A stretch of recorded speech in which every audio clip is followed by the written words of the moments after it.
નમસ્કાર, સુપ્રભાત. ફરી એકવાર મળતા આનંદની લાગણી અનુભવું છું.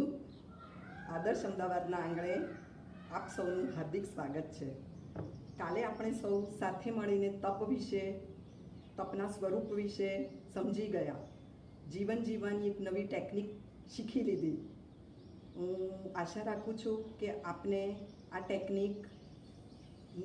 ટેકનિકનો ઉપયોગ કરશો તો જીવનમાં શાંતિ, સમાધિ અને સુખનો ચોક્કસ અનુભવ કરી શકશો. જીવન દર્શન વિષય જ એવો છે કે આપણને જીવન જીવવાની કળા શીખવાડે છે. નવી નવી કળા શીખીને, આ જીવન જીવવાની નવી નવી રીતો શીખીને આપણે પ્રસન્નતા, આનંદ, સંતોષ અને સુખની લાગણી અનુભવી શકીએ છીએ. તો આજે ચાલો ફરી એકવાર એક નવી ટેકનિક શીખવા જઈ રહ્યા છીએ. તે છે ભાવના. ભાવનાને પણ જ્ઞાની ભગવંતોએ 12 સ્વરૂપમાં બતાવી છે. એના 12 પ્રકાર છે. આમ તો ભાવના એક, પણ જુદી જુદા વિષય પર આપણે જુદી જુદી રીતે તેનું ચિંતન કરી શકીએ છીએ.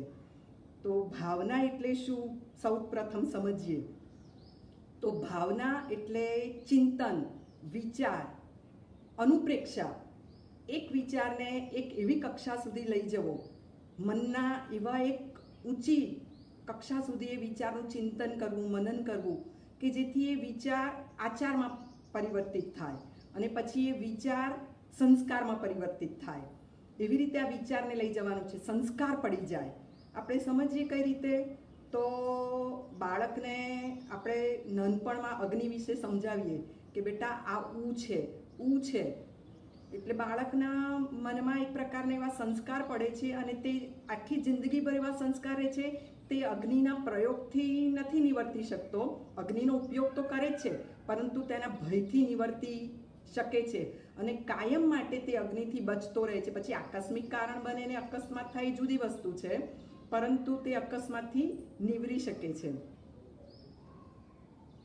આગળ જોઈએ તો આ ભાવનાને એવી રીતે એવા સ્વરૂપ સુધી લઈ જવાની છે કે જેથી આ જગતના જે નિયમો છે, એની વાસ્તવિકતાઓ છે, સત્યતા છે, ત્યાં સુધીનું આપણે ચિંતન કરી શકીએ. આપણે જગતની જે વાસ્તવિકતાઓ છે એને સ્વીકારતા નથી ને સ્વીકાર્યા વગર જ જીવન જીવીએ છીએ. કોઈ દેશમાં વસવાટ કરવો હોય તો તે દેશના કાયદા, નિયમો, રીત રિવાજ, ભાષા વગેરેને આપણે જાણીએ તો એ દેશમાં વસવાટ કરવો ઇઝી પડી જાય છે, સરળ બને છે. એવી જ રીતે આપણે સમજીએ કે જે જગતમાં આપણે રહી રહ્યા છીએ, હું ને તમે જે જગતમાં વસવાટ કરી રહ્યા છે, તે જગતમાં પણ જીવ અને અજીવ નામના 2 દ્રવ્ય છે, એટલે living thing and non living thing. તો આ દ્રવ્યના સ્વભાવ, સ્વરૂપ અને ગુણધર્મ કયા છે તે જાણીએ અને તે જાણીને તેને અનુરૂપ જો જીવન જીવીએ ને તો જીવન જીવવાની મજા આવે. જે વાસ્તવિકતા છે એને સ્વીકારવી પડે. જીવનો જે સ્વભાવ છે, જળનો જે સ્વભાવ છે, તે જાણી અને પછી તેને અનુરૂપ જો આપણી કાર્યશૈલી ગોઠવીએ, આપણા જીવનનો વ્યવહાર ગોઠવીએ તો આપણને સરળતા બને. આપણે ભૂલી જઈએ છીએ અને જીવનની વાસ્તવિકતાઓને સ્વીકાર્યા વગર જ આપણે આગળ ને આગળ ધપી જઈએ છીએ. એટલે પછી દુઃખ આવે છે. તો દુઃખ ન જોઈતું હોય તો આવા જે વિચારો છે, વિચારોનું ચિંતન કરવું પડે. એ ચિંતન કરી અને એને વિચારને સંસ્કાર રૂપે પરિવર્તિત કરવો પડે. આ બાળકના દ્રષ્ટાંતથી આપણે દરેક વસ્તુને, આ દરેક ભાવનાને એ રીતે આપણે ધ્યાનમાં રાખીશું. હવે આગળ વિચારીએ તો આ ભાવનાને આપણે એક સાધન રૂપે પણ લઈ શકીએ. આપણે સૌ અમે સ્ત્રીઓ છીએ તો રસોડામાં કામ કરીએ છીએ. તો રસોડામાં કામ કરતી વખતે જુદા જુદા સાધનનો ઉપયોગ કરીએ છીએ, જેમ કે તાવેતો, સાણસી, ચીપિયો વગેરે રસોઈ કરવાના જુદા જુદા સાધન છે. તો ચીપિયાને કઈ રીતે ઉપયોગમાં લેવો, સાણસીને કઈ રીતે ઉપયોગમાં લેવો, દરેકનું કામ અલગ અલગ છે. ચીપિયાને લઈને રોટલી શેકાય ને મુકાય, પરંતુ જો ચીપિયાને લઈને તપેલીને પકડવા જઈએ તો એ યોગ્ય નહીં બને. તો એ આવડવું જોઈએ કે ક્યાં કયા સાધનનો ઉપયોગ કરવાનો છે. એવી જ રીતે રસોઈ બનાવીએ છીએ ત્યારે મસાલા, જુદા જુદા મસાલા હોય છે, હળદર, મીઠું, ધાણા જીરું, મરચું, જીરું, રાઈ, મેથી વગેરે વગેરે. તો ક્યાં કયો મસાલો નાખવાનો છે એ જો બરાબર સમજમાં આવી જાય તો ટેસ્ટી રસોઈ બનાવી શકીએ છીએ. એવી જ રીતે જો જીવનરૂપી ટેસ્ટી રસોઈ બનાવી છે, જીવનને માણવું છે, જીવનને આનંદપૂર્વક જીવવું છે, તો ક્યાં કયા સાધનનો, આ ભાવનારૂપી સાધનનો ક્યાં ઉપયોગ કેવી રીતે કરવો છે એ બરાબર શીખી જઈએ તો મજા આવી જાય. તો તો આવી એક ટેકનિક આપણે શીખવા જઈ રહ્યા છીએ. આ એક કળા છે કે ક્યાં ઉદય તો આવવાના છે, પરિસ્થિતિને સંયોગો ભજવાના છે, મારા ને તમારા હાથમાં નથી. આ પરિસ્થિતિ જે અત્યારે પણ આવી છે એ આપણને સૌને નથી જોઈતી, પરંતુ આવું બની શકે છે. આખા વિશ્વમાં આવું બની શકે છે. જુઓ, સ્વપ્નમાં પણ આપણને ધ્યાન નહોતું કે આવી પરિસ્થિતિ હોઈ શકે. બાળક ક્યાંક દૂર યુરોપના દેશમાં વસતો હોય, અમેરિકા જેવા દેશમાં હોય, કે કોઈક આફ્રિકાના જંગલમાં વસતો કોઈક વ્યક્તિ હોય, પણ દરેકને એક સરખી પરિસ્થિતિ ભજી છે. દરેકના એક સમાચાર લેવાના છે કે ભાઈ તમે કેમ છો, કોરોનાગ્રસ્ત તો નથી થયા ને? તો આવી પરિસ્થિતિ આવી શકે છે, આવું ભજી શકે છે. આ વાસ્તવિકતા છે. આવું થઈ જ ના શકે, હું માની જ નથી શકતી. એવું નથી, આશ્ચર્ય કરવાનું નથી કે દરેક વસ્તુ બની શકે છે. ગમે તે ઉદય આવી શકે છે. એ ઉદયમાં મારે કેવી રીતે વર્તવું એ સમજણને પ્રાપ્ત થવાનું છે. વરસાદ તો આવવાનો છે, વરસાદને હું નહીં અટકાવી શકું, પણ આ ભાવનારૂપી છત્રીને પકડતા મને આવડવું જોઈએ. ને છત્રીને પકડીને બહાર હું નીકળી શકું છું. ઉદયમાં હું સ્થિર રહી શકું છું. આ ઝંઝાવાતને હું ઝેલી શકું છું. એક એવી સમજણને પ્રાપ્ત થવાનું છે. તો આ છે 12 ભાવના. હવે એક પછી એક આપણે આ 12 ભાવનાને ખતવતા જઈશું. અને હા, પહેલાં જોઈ લઈએ કે આ 12 ભાવનાના ફાયદા બહુ છે. આ ભાવના ભાવાથી ચિંતન શક્તિ વધે છે. જીવની વિચારવાની શક્તિ, બૌદ્ધિક શક્તિ, આધ્યાત્મિક શક્તિ, એક ચિંતન શક્તિ ખીલે છે. જીવ ચિંતા, ઉદ્વેગ, તણતણાટ, ભય, એક પ્રકારનો ભય રહે છે કે હવે શું થશે, આ ભયથી નિવર્તી શકાય છે. તો એ માટે પણ આ ભાવના ઉપયોગમાં લેવાની છે. 18 પ્રકારના પાપ થઈ જાય છે. આપણે પાપનું સ્વરૂપ જાણ્યું છે. તો આ પાપથી પણ બચવા માટે આ 12 ભાવનાનો ઉપયોગ કરતા મને ને તમને આવડવો જોઈએ. તો ચાલો શીખીએ કે કેવી રીતે એનો ઉપયોગ ક્યાં કરવાનો છે, શું ભજે છે, કેવી રીતે સ્થિર રહેવું, એ બધું જ આપણે શીખવા જઈ રહ્યા છીએ. પહેલી ભાવના છે અનિત્ય ભાવના. અનિત્ય, બોલો આ શબ્દ આપણે ક્યાં જાણ્યો છે? અનિત્ય. અનિત્ય આવું ક્યાં આપણે શીખી ગયા છે? બધાને યાદ હશે. અનિત્ય શબ્દ આવ્યો તો આધ્યાત્મિક 6 બોલમાં. એમાં પહેલો જ બોલ છે કે આત્મા નિત્ય છે. ત્યારે આપણે બહુ બધું આની પર ધ્યાન કરીને, ફોકસ કરીને સમજ્યા હતા કે આત્મા નિત્ય છે. તો અનિત્ય શું છે? તો આત્મા સિવાયનું બધું જ અનિત્ય છે. જે પણ છે એ બધું જ અનિત્ય છે. એક આત્મા જ નિત્ય છે. આત્મા સિવાયનું બધું જ, એટલે આપણે જેને મારી આંખ જુએ છે એ બધું જ અનિત્ય છે. હું મારા દેહને જોઉં છું તો અનિત્ય. હું મારા ઘરને, આજુબાજુ જે બધું જ છે, ધન, સંપત્તિ, સંબંધી, સ્વજન, મારું સ્વરૂપ, મારું આયુષ્ય, મારું શરીર, આ બધું જ અનિત્ય છે. તો આત્મા સિવાય બધું જ અનિત્ય છે. તો આવી અનિત્યતાનો વિચાર કરવો કે ફક્ત હું અને મારા આત્માના ગુણો એ સિવાય બધું જ અનિત્ય છે. જે અનિત્ય છે એ નાશવંત છે. અનિત્ય કદી નિત્ય ન બની શકે અને નિત્ય કદી અનિત્ય ન બની શકે. હંમેશ માટે શાશ્વત, અનિત્ય, શાશ્વત એ નિત્ય, નિત્ય ને નિત્ય એ સિવાયનું બધું જ અનિત્ય છે. આ સંસ્કારને મારે ઘૂંટવા પડશે. આ સંસ્કાર હું જો મારા આત્મામાં નાખું તો જ્યારે અનિત્ય તૂટે છે, એ ભાંગે છે, એ બગડી જાય છે, ત્યારે મને કોઈ ખેદ, ઉદ્વેગ થતો નથી, કોઈ ચીડ આવતી નથી કે કેમ આ બન્યું. તો જેને જુએ આંખ તેની અંતે રાખ. આ બધું જ રાખ થવા વાળું છે. આ બધું જ બગડવા વાળું છે. થઈ શકે છે, આમ થઈ શકે છે, આવું થઈ શકે છે, આવું ભજી શકે છે. જો આવું ટેક ઇટ ઇઝી લઈએ તો જ્યારે એ તૂટે કે બગડે ત્યારે કંઈ ખેદ થાય? ખબર જ છે કે મેં તૈયાર હું, આવું બની શકે છે, મને ખબર છે, આવું થઈ શકે છે. એનો અર્થ એવો નથી કે અનિત્યને સાચવવાનું નથી. આપણે સાચવવા માટે જે પૂરા પ્રયત્ન કરીએ છીએ એ કરવાના છે. શરીરને સાચવવાનું છે, પણ કોરોના મને પણ આવી શકે છે. એક તૈયારી જો આ હોય તો જ્યારે એ આવે, જ્યારે એ પરિસ્થિતિ ભજે, ત્યારે કોઈ ખેદ આપણને થતો નથી કે મને જ કેમ થયો, બીજા કોઈને ન થયો. આજુબાજુ તો કશું ક્યાંય નથી, મારી સોસાયટીમાં ક્યાંય નથી, તો મને કેમ આવ્યું? તો આવી શકે છે, કારણ કે શરીરની જે શક્તિ છે, શરીરનું જે સ્વાસ્થ્ય છે, ખુદ જ પોતે અનિત્ય છે. માટે જેને આંખ જુએ ને, જે વસ્તુઓને જ્યાં જુએ ને ત્યાં એક એક્સપાયરી ડેટ એ વાંચી લેવાની છે કે જેનો મને સંયોગ થયો છે તેનો વિયોગ થવાનો ને થવાનો જ છે. તો જ્યારે વિયોગ થાય છે ત્યારે એ સંયોગ અનિત્ય હતો માટે આમ ભજ્યું, આવું આપણે ખતવી શકીએ છીએ. કારણ કે આ બન્યું, હવે એમ થાય કે આ સંયોગ કેમ વિયોગ થઈ ગયો, પણ કે જે સંયોગ છે એનો વિયોગ નક્કી છે.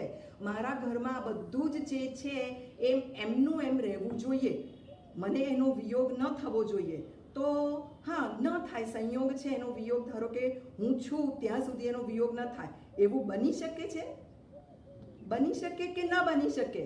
કારણ કે વસ્તુનો સ્વભાવ તો નાશવંત છે, તો એ તૂટી શકે છે. તો મને એનો સંયોગ થયો છે, એનો વિયોગ થશે અને કદાચ એ બધું એમનું એમ રહે, ધારો કે એમનું એમ રહ્યું હું છું ત્યાં સુધી, પરંતુ હું તો અહીંથી જવાવાળી છું ને. આ શરીર તો કેવું છે? શરીર તો નાશવંત છે. મારું આયુષ્ય તો એક પરપોટા જેવું છે, ક્ષણિક છે. તો આ બધું આમનું આમ રહે અને મારી અહીંથી વિદાય થાય, આવું પણ બની શકે છે. તો આ એને જોઈ લેવાનું છે, દરેક વસ્તુ પર એની એક એક્સપાયરી ડેટને વાંચી લેવાની છે. બજારમાંથી વસ્તુ ખરીદીએ છીએ ત્યારે આવું તો કરીએ છીએ, એ વસ્તુને એના સાઇઝ, શેપ, એનો આકાર, કલર, રંગ, રૂપ, એ બધાની રીતે આપણે એ વસ્તુની ખરીદી કરીએ છીએ. પરંતુ આ વસ્તુ અનિત્ય છે ને એ જોવાનું જ ભૂલી જઈએ છીએ અને પછી વસ્તુની ખરીદીને આવીએ છીએ અને પછી જ્યારે વસ્તુ તૂટે છે ને ત્યારે શું થાય છે? આપણે પણ તૂટી જઈએ છીએ. તો વસ્તુ તૂટે ત્યારે આપણે તૂટવાનું નથી, સ્થિર રહેવાનું છે. તો આ સ્થિર રહેવા માટે આ સંસ્કાર, આ વિચારને એવી કક્ષા સુધી લઈ જવાનો છે. જ્યારે વસ્તુ ખરીદું છું ત્યારે જ વિચારી લેવાનું છે. ગાડી નવી લઈ આવ્યો, હજી ગરાજમાંથી ગાડીને હું શોરૂમમાંથી છોડાવીને લાવ્યો, ગાડી હજી રસ્તા પર ત્યાંથી 5 મિનિટના અંતરે આવી છે, પણ ત્યાં જ ગાડીને ગોબો પડી શકે છે. તો ગાડી ખરીદીએ છીએ ને ત્યારે જ એની પર એક એક્સપાયરી ડેટ જોઈ લેવાની છે કે આ ગાડી છે તો એને ગોબો પડી શકે છે, પણ મારે આ ગાડી પર ગોબો પડ્યો પણ મારા આત્મા પર ગોબો પાડવાનો નથી. એટલે કે મારે કોઈ પણ રીતે ખરાબ વિચાર, અશુભ ચિંતનમાં જવાનું નથી, પણ આ એક શુભ ચિંતન, આ સમજણમાં બની રહેવાનું છે, ટકી રહેવાનું છે કે ગાડી ભલે નવી છે પણ ગાડીને ગમે ત્યારે ગોબો પડી શકે છે. હું ગમે તેટલું એને સાચવું પણ એની પર લસરકો પડી શકે છે. તો વસ્તુને આ રીતે અનિત્યતાથી જોવાથી જે વસ્તુમાં કંઈક નુકસાની આવે છે, બગાડ થાય છે, ત્યારે આપણે ખેદ, ચીડ કે કોઈક ભય કે ચિંતામાં જતા નથી જઈ શકતા. આ સમજણને ટકાવી રાખીએ તો આપણે આવા સમજણમાં બનેલા રહેવાનું છે. હંમેશા જે વસ્તુ છે એનું પરિણમન થયા કરે છે, એ પલટાતી જ પર્યાયો છે, એ બદલાવા વાળું જ છે. સમયે મને ને તમને જણાતું નથી, પણ જે કાળ વર્તના ગુણ છે એની પર લાગી જ રહ્યો છે. સાડી ભલે પહેરી નથી પણ એ સાડી પડી પણ જર્જરિત થઈ શકે છે. ક્યારે કેટલા વર્ષો પછી કાઢીએ લાગે કે ક્યાં તો મેં પહેરી જ નથી, પણ જ્યારે કાઢીએ ત્યારે જીર્ણ શીર્ણ થઈ જાય છે. વસ્તુ પડી બગડી જાય છે, બગડી શકે છે ને બગડી જાય છે. આવો એનો સ્વભાવ છે, કારણ કે વસ્તુ કેવી છે? અનિત્ય છે. તો વસ્તુમાં રહેલી અનિત્યતાને મારા શરીરમાં ધન સંપત્તિ, મારા સ્વજન સંબંધી છે, એ કોઈ પણ એમનું આયુષ્ય કેવું છે? એમનું આયુષ્ય પણ કેવું છે? નાશવંત છે. ગમે ત્યારે એ ફુગ્ગો ફૂટી શકે એમ છે. આજે બરાબર છે, બધું બરાબર છે, પણ ક્યારે ફુગ્ગો ફૂટી જાય એ ખબર નથી. બાળકને ફુગ્ગાનું જ્ઞાન નથી, એટલે બાળક જ્યારે ફુગ્ગો ફૂટે છે ને ત્યારે રડવા માંડે છે. તે કહે છે કે મારો ફુગ્ગો કેમ ફૂટી ગયો? આ ફુગ્ગો ફૂટી જાય અને પોતે તનતણાટ છનભન કરવા માંડે છે. મારે બસ નવો જ ફુગ્ગો જોઈએ, આ ફુગ્ગો કેમ ફૂટી ગયો? પણ હું અને તમે આ જ્ઞાનથી સમજણ ભરેલા છીએ કે ફુગ્ગાનો સ્વભાવ જ એવો છે કે ફુગ્ગો ફૂટી શકે છે. તો જે ફૂટવા વાળાના સ્વભાવ વાળો છે તે જ ફૂટી ગયો, તો એમાં શું વાંધો છે? તો જ્યારે ફુગ્ગો ફૂટે છે ત્યારે હું ને તમે રડીએ છીએ?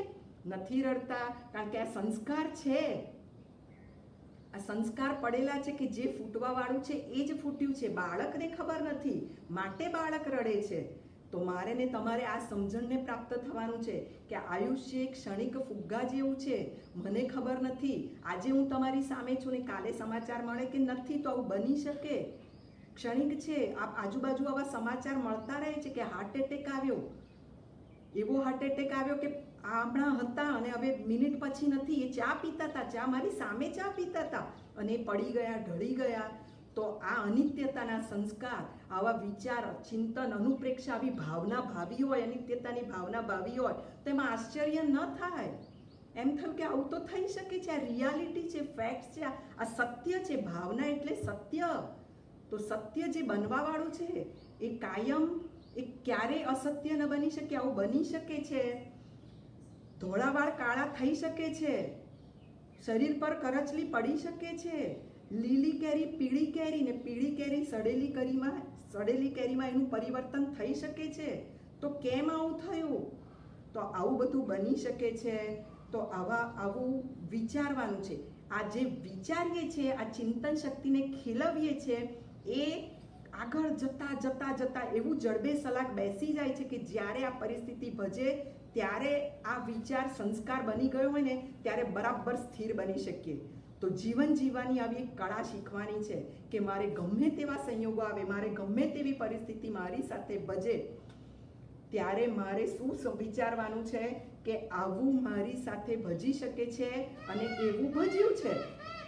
અને આ પણ જે પરિસ્થિતિ આવી છે એ પણ કાયમ રહેવાવાળી નથી. અત્યારે જે સમય આવ્યો છે કાયમ રહેવાવાળો નથી. એવું નથી સમજવાનું કે આ કાયમ રહેવાનું છે. તો આવેલી પરિસ્થિતિમાં શાંતિ, સ્થિરતા રાખીએ તો શાંતિથી જીવન જીવી શકીએ. બોલો, જીવવાનું તો છે જ, અત્યારે જીવવાનું તો છે જ, જીવી જ રહ્યા છે, પણ છતાં ભયમાં જીવીએ, ચિંતામાં જીવીએ, એક પ્રકારનો એક ભાર અનુભવીએ તો જીવન જીવવાની મજા નથી આવતી. આ જે જીવન છે એને ગુમાવી રહ્યા છીએ. તો આ અનિત્યતા કેવી સરસ સુંદર ભાવના છે. રોજ સવારે ઉઠતા આ ભાવનાનું ચિંતન કરવાનું છે અને જીવનમાં પળે પળે આ ભાવનાઓને વણી લેવાની છે. દરેક વસ્તુને જીવનમાં વણી લેવાથી જીવનને ઉત્સાહપૂર્વક, આનંદપૂર્વક માણી શકીએ છીએ, જીવી શકીએ છીએ. અને હા, જુઓ, ભલે બધું અનિત્ય રહ્યું પણ અનિત્યનો ઉપયોગ તો કરવો પડશે ને. જેમ અગ્નિથી ડરીને જીવીએ અને અગ્નિનો ઉપયોગ ન કરીએ તો પણ ચાલે નહીં. અગ્નિનો ઉપયોગ કરવો પડશે, એનાથી બચતા રહેવું પડશે અને એના ભયથી ડરવાનું, એ ભય રાખવાનું નથી, એનાથી ડરવાનું નથી, એનાથી બચીને રહેવાનું છે. એવી જ રીતે જે પરિસ્થિતિ થઈ છે એનાથી બચીને જીવતા શીખવાનું છે કે આવું થઈ શકે છે, વસ્તુ તૂટી શકે છે, હું સાચવીને વાપરું, છતાં પણ એ તૂટી જાય ત્યારે આવું ચિંતન કરવાનું છે. શરીર પણ કેવું છે? અનિત્ય છે. તો અનિત્ય છે એટલે એને નહીં વાપરવાનું, નિત્ય માટે એનો કસ કાઢવાનો છે. નિત્ય માટે આ શરીરને વાપરી લેવાનું છે. હું એનો ઉપયોગ કરી શકું છું. તો બેસ્ટ સમજણ એ છે કે અનિત્યનો ઉપયોગ નિત્ય માટે કરવો. આ દેહનો ઉપયોગ, આ શરીરનો ઉપયોગ, મને મળેલા મન, વચન ને કાયાનો ઉપયોગ મારે મારા માટે કરવો, મારા જીવન વિકાસ માટે કરવો, મારા મૂલ્યની ખીલવણી માટે કરવો. તો નિત્ય શું છે? મારા ગુણો છે. ગમે તેવું ભજે, ગમે તેવી પરિસ્થિતિ આવે, કોઈ મારું ગમે તેવું અપમાન કરે, મને ગમે તેવા શબ્દ, કડવા શબ્દ, અપમાનજનક શબ્દ બોલે, પણ એ શબ્દમાં હું ગુસ્સો નહીં કરું, હું ક્ષમા રાખીશ. તો એ જ્ઞાન, એ નિત્ય જ્ઞાન છે. એ સમજણ જ મને કામમાં આવશે, બાકી કઈ કામમાં નહીં આવે. ગુસ્સાની સામે ગુસ્સો કરીશ તો કોનું અહિત થશે? મારું જ અહિત થશે. આ નિત્ય એવા આત્માનું હું જ બગાડી દઈશ અને એ પછી કોને ભોગવવું પડશે? મારે જ ભોગવવું પડશે. તો મહત્વની ભાવના અનિત્ય ભાવના છે. આ બધી, આ એક જ ભાવનામાંથી બધી જ ભાવનાઓનું ચિંતન ખીલે છે. આ એક ભાવનાનું ચિંતન કરતા શીખી જઈએ, અનિત્ય ભાવનાનું, તો બાકીની બધી 12 ભાવનાનું ચિંતન આપણે ઇઝીલી કરી શકીએ છીએ. માટે મહત્વની ભાવના અનિત્ય ભાવના છે. તો એને આપણે સમજી જવાની છે. જે મારી આજુબાજુ રહેલું છે એ બધું ક્ષણિક છે, ક્ષણભંગુર છે, ખબર નથી ક્યારે પરપોટો ફૂટી જશે. આ સંધ્યાના રંગો જેવું છે. સંધ્યાના રંગોને હું માણવા જાઉં, એમાં કંઈક જોવા જાઉં, વાદળમાં કંઈક જોવા જાઉં, સામે વાદળો છે, એનામાં કોઈક આકાર મને દેખાય કે આ વાદળોમાં જો જલ્દી કંઈક ઊંટ જેવો શેપ દેખાય છે, જો કંઈક ફૂલ જેવું લાગે છે, તો આ ફૂલને હું જોવા જાઉં ત્યાં તો એ વિખરાઈ જાય છે ને ફૂલમાંથી કાંટા જેવું લાગે છે, કંઈક જુદું બની જાય છે. તો આવું બધું ભજી શકે કારણ કે એ નિત્ય નથી, એ છે, એનું પરિણમન થઈ રહ્યું છે, તો આવું બધું ભજી શકે છે. તો નિત્યતાના આ સંદેશને મનમાં એટલો બધો ફિટ કરી દેવાનો છે કે જ્યારે અનિત્યનું પછી સડન પડન વિધ્વસન, એટલે એ સડી જાય અથવા નાશ પામી જાય અથવા કોઈ પણ કારણસર એ તૂટી ફૂટી જાય, ત્યારે આ અનિત્યતાનું આવું ચિંતન કરેલું હશે, ત્યારે અનિત્યના બગડી જવાથી, નાશ પામવાથી કે એનું કંઈક તૂટી ફૂટી જવાથી હું અસ્થિર નહીં બનું. બસ આ એક જ વાત છે. આ વાતને વારંવાર ઘૂંટવાની છે, એનું ચિંતન કરવાનું છે. તો અનિત્યતાનો સંદેશો હું માનું છું કે આપણે સારી રીતે સમજી ગયા હોઈશું. હવે આગળ વધીએ. અનિત્યતાની ભાવનામાંથી જ બીજી એક ભાવના ખીલે છે, તે છે અશરણ ભાવના. અશરણ, જુઓ, જે નિત્ય નથી એ અનિત્ય છે, અને જે શરણ નથી એ અશરણ છે, એટલે ઓપોઝિટ છે. જેને હું શરણભૂત માની રહી છું એ બધું જ અશરણભૂત છે. આવું ચિંતન કરવું, એનું નામ છે અશરણ ભાવના.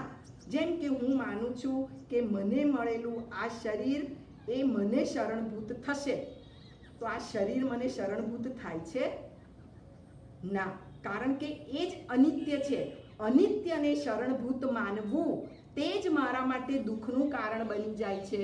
ક્યારે એ મને શરણું ન આપી શકે, કારણ કે સ્વયં જ અસ્થિર છે.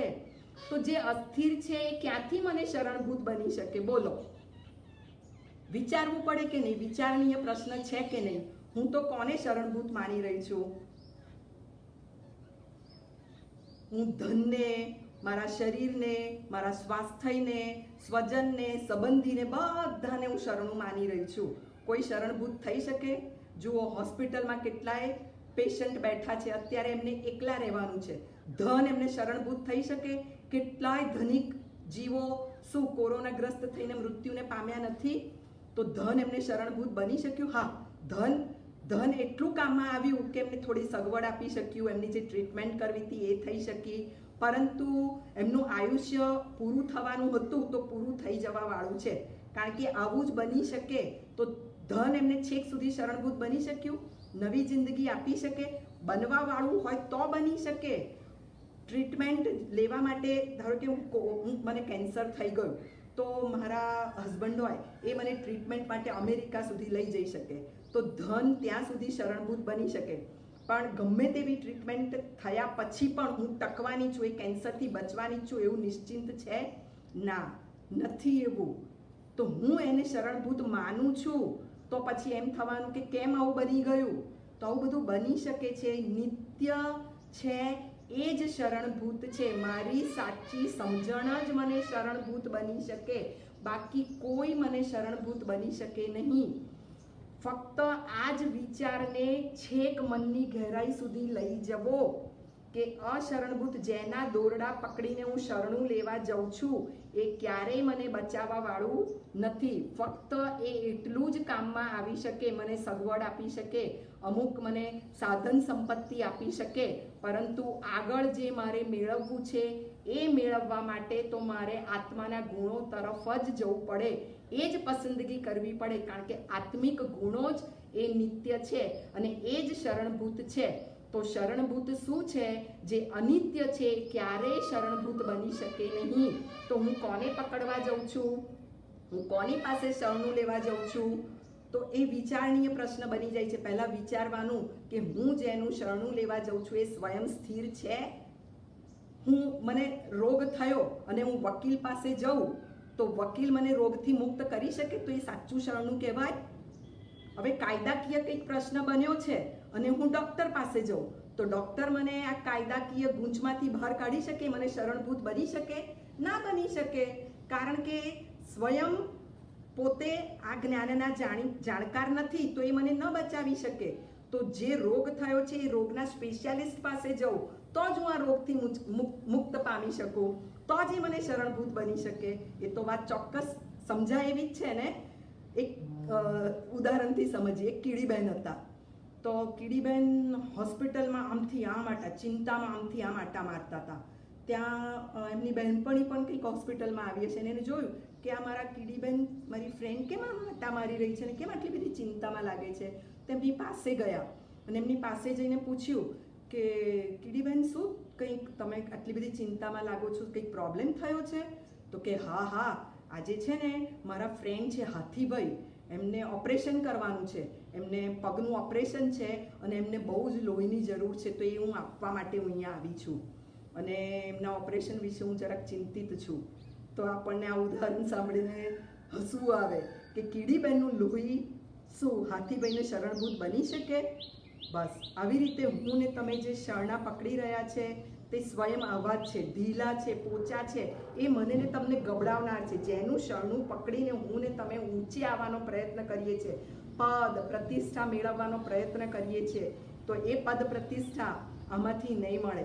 સાચા ગુણોથી સાચું પદ મળશે. સાચી પ્રતિષ્ઠા મેળવવી છે તો આત્મિક ગુણો છે એને પ્રગટાવવા પડશે. કરુણા, મધ્યસ્થતા, ક્ષમા, નમ્રતા, સરળતા, સંતોષ, લજ્જા, કેટલા બધા લાઘવતા, મૃદુતા, સત્ય, સંયમ, તપ, ત્યાગ, કેટલા બધા આત્મિક ગુણો છે. એક ગુણને પકડીને પણ હું જો આ શરણું લઈશ તો ચોક્કસ હું એક વિકાસને પ્રાપ્ત કરી શકીશ. મારે જે કરવું છે તે મૂલ્યમાંથી મને પ્રાપ્ત થશે. મારે મારા મૂલ્યને પ્રગટાવવાના છે અને જીવનમાં મૂલ્યને પ્રગટાવી અને મારે આગળ વધવાનું છે. જો દુઃખ નથી જોઈતું, સાચું સુખ જોઈએ છે, સુખમાંથી મુક્તિ મેળવવી છે, તો શું કરવું પડશે?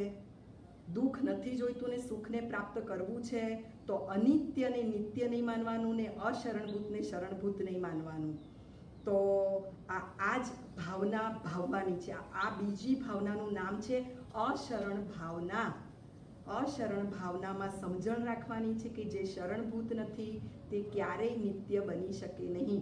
માટે મારે નિત્યતાના શરણે જઈ અને એનું શરણું લઈ અને મારું કામ કરવાનું છે. તો આ છે સાચી સમજણ. સાચી સમજણ જ મારું રક્ષણ કરી શકશે. તો મારે સમજણનું કવચ પહેરવાનું છે. તો સમજણનું કવચ હશે તો ઉદયરૂપી જે વાવાઝોડા આવી રહ્યા છે એમાં હું ચોક્કસ ટકી શકીશ. એ વંટોળમાં હું ફસાઈ નહીં જાઉં, એ ચક્રવાતમાંથી હું બહાર નીકળી શકીશ. માટે મારે હંમેશા આ સમજણ ભરેલા રહેવાનું છે કે વસ્તુ બગડી શકે છે, નાશવંત છે, અને જે નાશવંત છે એ ક્યારેય શરણભૂત બની શકે નહીં. એનું શરણું લેવા જઈશ તો ઊંચેથી નીચે પછડાવા વાળી છું. આગળ વધીએ. ત્રીજી ભાવના છે સંસાર ભાવના. સંસાર જેનો સ્વભાવ જ સરકવા વાળો છે, જે સારભૂત નથી, તેનું નામ છે સંસાર. સંસારમાંથી જ એનો અર્થ નીકળે છે કે જેમાં કશું જ સારભૂત નથી. સંસારમાં કોઈ સાર રહેલો નથી અને આખો સંસાર વિચિત્રતાઓથી ભરેલો છે. સંસારમાં વિચિત્રતાઓ રહેલી છે. આવું બધું સંસારમાં બની શકે છે. જેમ પાણીને વલોવીએ, પાણીને ખૂબ વલોવીએ તો એ પાણીમાંથી કોઈ દિવસ માખણ નીકળે? આપણે કહીએ કે મેં પાણીને બહુ વલોણું કર્યું, પણ એનો સ્વભાવ જ નથી. પાણીને ગમે તેટલું વલોવીએ તો પણ તેમાંથી માખણ ન નીકળે. તેવી રીતે રેતીને ખૂબ પીલીએ તો એમાંથી તેલ નીકળે? કદાપી તેલ ન નીકળે. રેતીનો સ્વભાવ જ એવો નથી કે એમાંથી તેલ નીકળી શકે. આ જાણીએ છીએ એટલે રેતીને પીલતા નથી, પાણીને વલોવતા નથી. છાશને વલોવીએ છીએ એટલે સમજીએ છીએ, જાણીએ છીએ, આ સંસ્કાર પડેલા છે કે છાશને વલોવાથી માખણ નીકળે એટલે છાશને વલોવીએ છીએ. કોઈ દિવસ પાણીનું વલોણું કરતા નથી. અને કોઈ બેન પાણીનું વલોણું કરી અને એવો જવાબ આપે કે હું રાહ જોઈ રહી છું કે એમાંથી માખણ નીકળશે. ન ભૂતો ન ભવિષ્યતિ. કદી આવું બન્યું નથી અને કદી આવું બનવા વાળું પણ નથી. પાણીને વલોવાથી કોઈ દિવસ માખણ નીકળવા વાળું જ નથી. આ સંસ્કાર પડેલા છે. એવી જ રીતે આ સ્પષ્ટ સંસ્કાર મનના ખૂણામાં નાખી દેવાના છે. આત્માને એનાથી સંસ્કારિત કરી દેવાનો છે. ભાવના જેનું નામ છે કે જે આત્માને સંસ્કારિત કરે, આત્મહિતનો વિચાર કરવો, આત્મહિતનું ચિંતન કરવું, એનું જ નામ છે ભાવના. તો મારે સુખી થવું છે, દુઃખી નથી થવું. તો સંસારને વલોવાથી, સંસારમાં ઓતપ્રોત થવાથી, લિપ્ત થવાથી, આસક્ત બનવાથી કોઈ દિવસ હું સુખી બનવા વાળી નથી. સંસારનો આવો સ્વભાવ જ નથી કે જે મને સુખ આપી શકે. એમાંથી સુખ મળી જ ન શકે. સંસારમાંથી કોઈ દિવસ સુખ ન મળી શકે. તો આ હું છોડી દઉં. જે મારે આવી માન્યતા છે, મારા આવા વિચાર છે, એ માન્યતામાંથી હું મુક્ત થઈ જાઉં કે સંસારમાંથી મને સુખ મળશે. ન કદી મળ્યું છે, ન કદી મળશે. તો જેને સુખ મળ્યું છે, જે જ્ઞાનીજનોને જ્યાંથી સુખ મળ્યું છે, એની પાસે જવાથી સંભવિત છે નહીં, શક્યતા છે નહીં. પૂરેપૂરી 100% ગેરંટી છે કે જેઓ સુખી થઈ ગયા છે ને જે માર્ગે સુખી થઈ ગયા છે એ માર્ગે જવાથી જ હું સુખી થઈ શકીશ. સંસારમાં ભમવાથી, સંસારમાં લિપ્ત થવાથી, સંસારમાં ઓતપ્રોત થવાથી કદી સુખ મળવા વાળું નથી. વળી એમ પણ વિચારવાનું છે કે આવું બધું બને છે, આ તો જુઠ્ઠું બોલે છે, આ તો ચોરી કરે છે, આ તો અપ્રમાણિકતા કરે છે, એમાં મારે વિચલિત નથી થવાનું. સંસારમાં 18 પાપ કરવાવાળા રહેવાના છે. એ હોય જ, આવું કરવાવાળા છે જ. એવો આવું કરશે. એમની આવી પરિસ્થિતિ, એમનું આવું કરવાપણું જોઈને મારે ખેદિત થવાનું નથી કે મારે એમાંથી વિચલિત થવાનું નથી, એનાથી ચિંતિત પણ થવાનું નથી કે કેમ આવું કરી રહ્યા છે. એનાથી મારે દુઃખી નથી બનવાનું. તેઓ તો આવું કરશે, તેઓ અનીતિ આચરશે, ઈર્ષા કરશે, મારી નિંદા કરશે. છે, આવા જીવો છે સંસારમાં, આવું કરશે. પણ મારે આવું જાણીને, આ સમજીને, સંસારનું આવું સ્વરૂપ સમજીને તેઓ આવા છે પણ મારે આવા બનવાનું નથી. તેઓ આવા કેમ છે ને આવા ન રહે એમાં હું પરતંત્ર છું. પરંતુ હું આવી ન બનું, એટલે કે હું કોઈની નિંદા ન કરું, એવું હું ચોક્કસ એવી હું બની શકું છું. હું અનિંદક સ્વભાવને કેળવી શકું છું. તો મારે અનિંદક સ્વભાવવાળા બનવાનું છે. મારે બીજાને ગુસ્સો કરતા જોઈને મારે ગુસ્સે થવાનું નથી. કારણ કે આવું કરવાવાળા સંસારમાં છે, એ બતાવી દીધું છે.